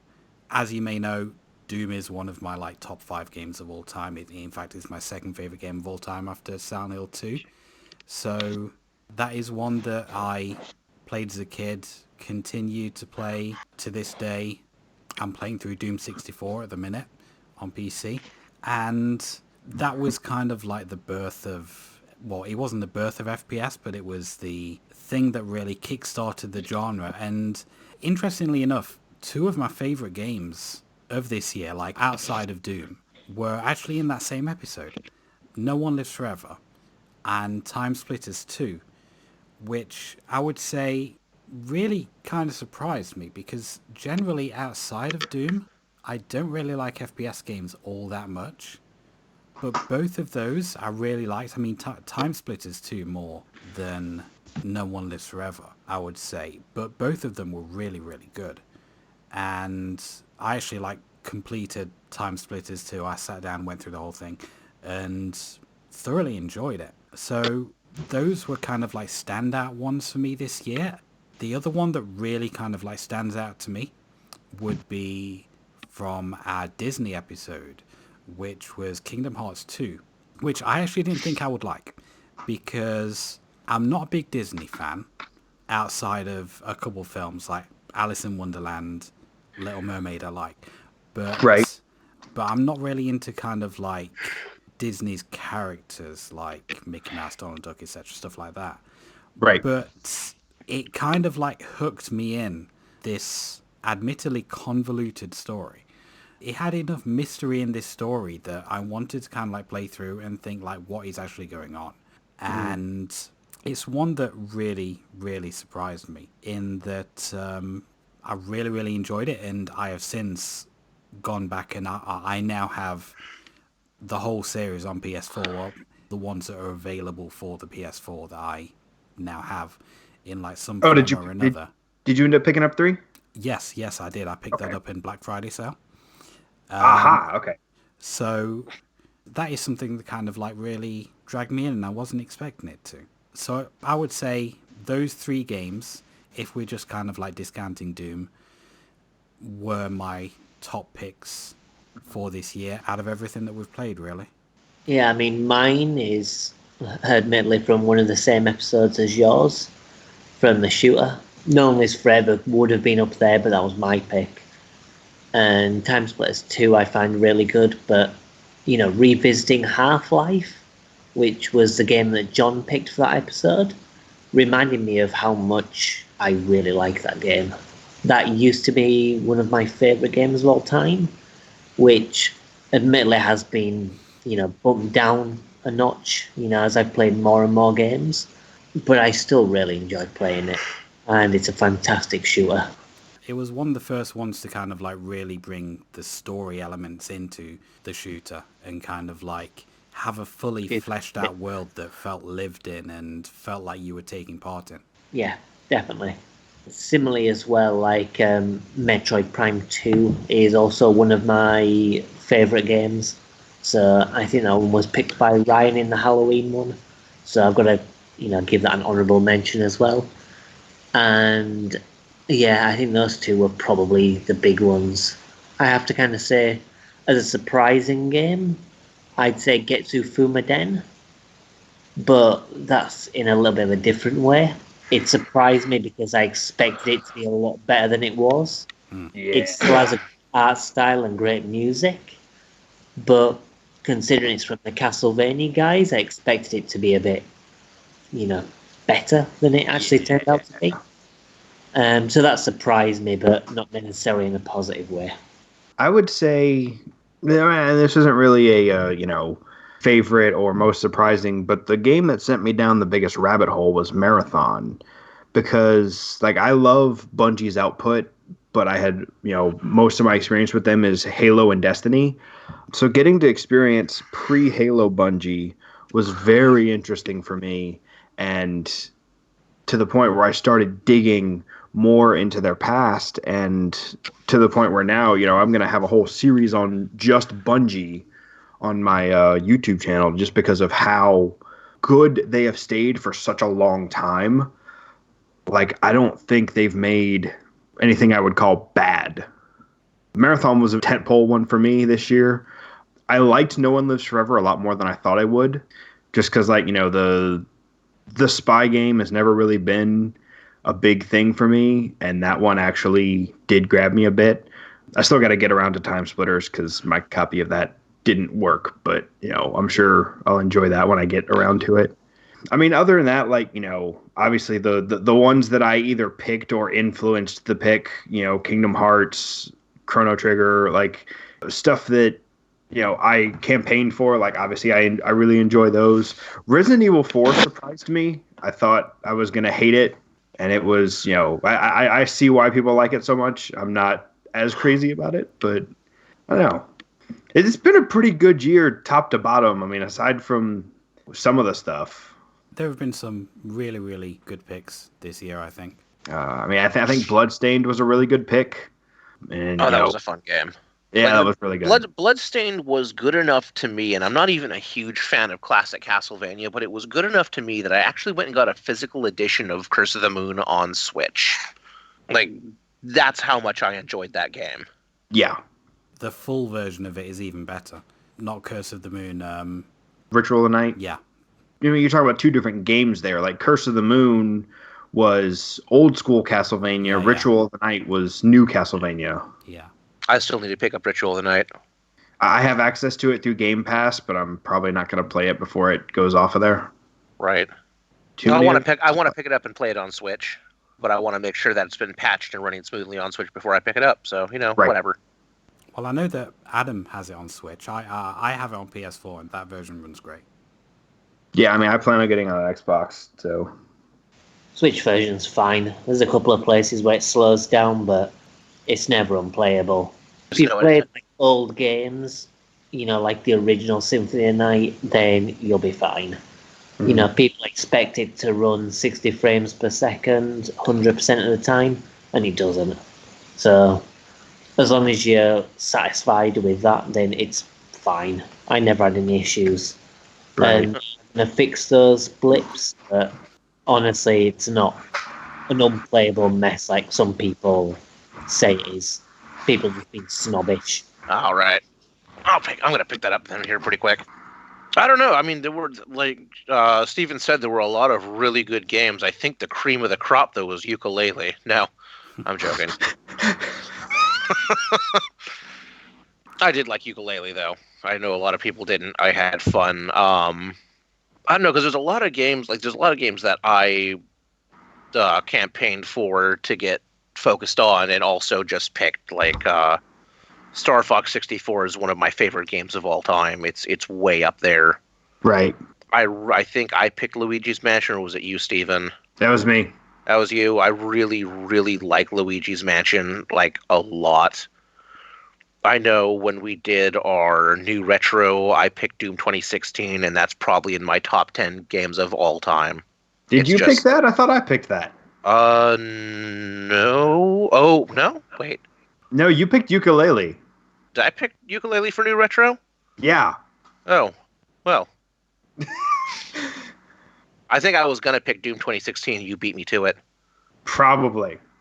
It's just, obviously, excellent game, but I don't think it's fair to say that's more of an honorable mention because it's not even actual retro, April Fools and all that. Right. All that razzmatazz. Games that surprised me how much I liked them, honestly, Pokemon Pinball was way more fun than I thought it was going to be for how not much game there is there. There's a soft spot in my heart for pinball, though. I really like pinball. Yeah, me too. So I felt that. So I think that was just kind of like, oh, this is actually a lot of fun. I enjoyed myself way more than I thought I was going to. Are you good at pinball? I'm okay at pinball. Would you say you're a wizard? No, I am not. I am not a pinball wizard. Obviously, I have not caught all of the pinball, 151 pinballs. Wait. Different. That's different. A pinball master. What about the worst games then? Oh, God. Let me think about that really quick. Like, which game did I hate the most? God dang, that should be an easy one, but it's not. I mean, I could really kick off a firestorm and say Half-Life. But are you gonna start that fight? Because, like, even I didn't hate Half-Life. No, the problem is, like, everything we've played, either it was fine or I didn't get to play it because, I couldn't get it to work. So, like, I guess I could pick one of those, but then I'm, lumping Time Splitters 2 in there, and that's going to piss people off. You know what? No, the worst game I played was Ghostbusters, and part of that's my fault because I played the NES version. Yeah, okay. Yeah, that's I mean, fair. that is why I said so many times, do not play the NES version. It's terrible. And I threw caution to the wind. I guess I could piss off the listeners by saying Ocarina of Time, but... Yeah, Ocarina of Time's one of my worst. I mean, excluding shmups and JRPGs, which just aren't my type of thing anyway. Right. Ocarina is probably going to be one of the worst ones on there. I mean, I would say Getsu Fumaden is probably one of the most disappointing for me. Because, like you said, it seemed like it was going to be better. I'd go for Getsu Fumaden as well, I think. I definitely didn't enjoy Crash Team Racing as well. I just felt it was kind of mediocre Mario Kart ripoff. And I didn't really gel with any of the characters, so it was just kind of there. I mean, not necessarily bad or anything. Like, the ones I mentioned now aren't necessarily bad, they're just the worst of the ones that we've played. The problem with Crash Team Racing is it was a very well-designed racing game that wasn't Diddy Kong Racing. He's right, though. I will stand up for Crash Team Racing until the end of time. Except for the remaster. I mean, yeah, like, I'm with you. It's a good game, but Diddy Kong Racing is better. I know how to start a fight right now. My second least favorite game this year was Kingdom Hearts 2. I mean, yeah, a lot of people don't like Kingdom Hearts. It's not news. Yeah, I'd go for that, but I say I'm kind of leaving out JRPGs because I don't think it's fair. Because I just basically list all the JRPGs. I mean, look, favorite. This is partially your fault because you let me be on the podcast. Sounds a lot like victim blaming to me. I mean, he was the one technically in charge when we started up, so It's true. It's true. Really, when I look at all these games we've played, most of them I like pretty damn well. yeah. I mean, we have played some of the greatest games of all time this year. I mean, we played Doom, we played Super Metroid, we played. This one's a bit more divisive, but we played Chrono Trigger, we played Pokemon Crystal, We played Halo 2. yeah. We played Donkey Kong Country 2. Like all these things, all these are like I mean, we played most of Street these are Fighter 2. are pretty they're renowned games. These are games that almost Like- everybody has heard of. There are games in this list from this year that changed video games forever. And then there's Ukulele. And then there's Ukulele. But yeah, so I think it's overall been a really positive year. There's been a lot of really good games, a lot of really good discussions. Not too many bad games, honestly. The good ones definitely outweigh the bad this year, I would say. hmm I mean, I had a good time. Yeah, I mean, like it's been a pretty decent ride this year. Like we didn't have anything super horrendous like last year. I feel like I feel attacked. I mean, like you weren't the only one that picked something bad last year. Like some of the Christmas games got a little iffy. I think definitely the change of format helped as well, because it wasn't just letting people go wild with their choices. Instead, we focused on a topic and looked at some key examples from, that area. What I'm hearing is that you got tired of me finding ways to incorporate RPGs. Well, yeah. Got tired of here is somehow another Final Fantasy. Well, I suppose that leads us nicely into the next part, which is my announcement. I am going to be leaving the podcast. This will be my final episode. And Steven's RPGs have finally broken me. And I can't take it anymore. Yeah, we'll be definitely sorry to see you go. Hopefully you'll be back for a few episodes here and there. Yeah, I mean, mainly to do with how my, situation is at the moment, my life is. It's just a bit more difficult to do now than it was when I originally started. Yeah. So it's doing this all the time is not really suitable. But yeah, I'll definitely be happy to come and guest every now and then. But yeah, so I wish you guys the best of luck, and I'm sure you'll do well without me, and I'll continue listening. I think I probably speak for everyone when I say, thank you for initiating this podcast, because it was down to you that we all came together. And it's definitely something that's had a positive impact on my life over the past couple of years. Yeah, I mean, this, basically the same thing. Like, this has had a good impact on my life, and it's been a lot of fun. And I know it's kind of become something different than it was when it originally started, but I think it's better for what we've been through with it. I was when this was first going on, my marriage was getting really, really rocky, and then it collapsed a couple months later, and it's all because of the podcast. No,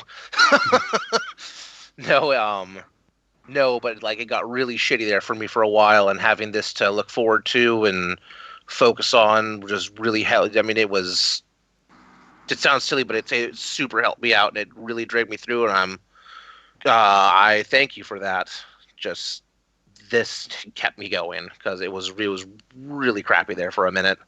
Well, I'm glad to hear that. So it's where you are going to be missed, and like we've said, where we hope you do show up here and there, surprise visit us. So Yeah, I will do.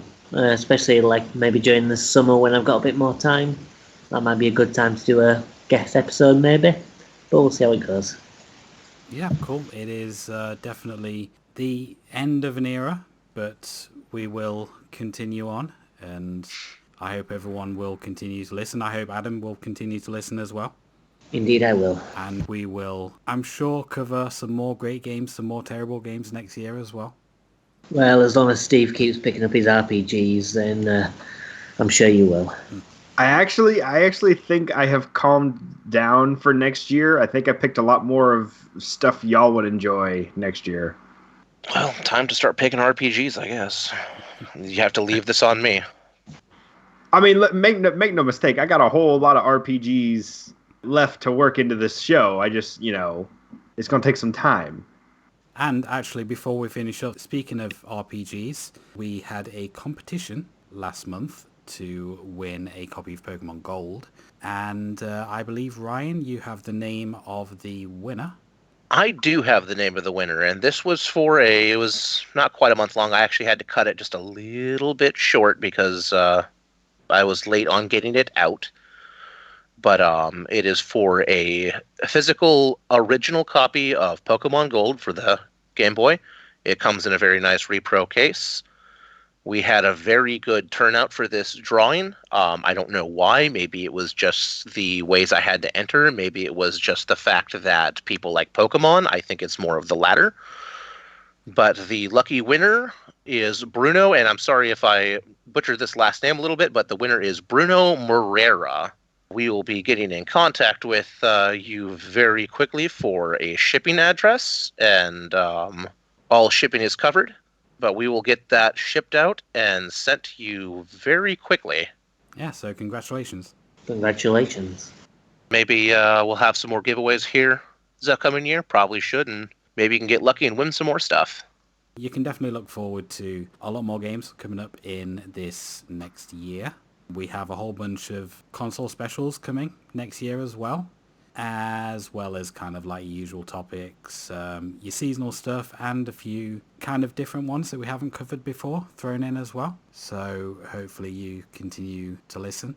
And just wanted to repeat what I said earlier. Thank you to Adam. We're going to miss you on here. And it will be different, but we will continue on. So it's time for us to say goodbye. So goodbye. We will see you next month. And I'll see you next whenever. Next decade, even. Oh, you beat me to it. God damn it. Bye, everyone. Bye. Goodbye. Goodbye.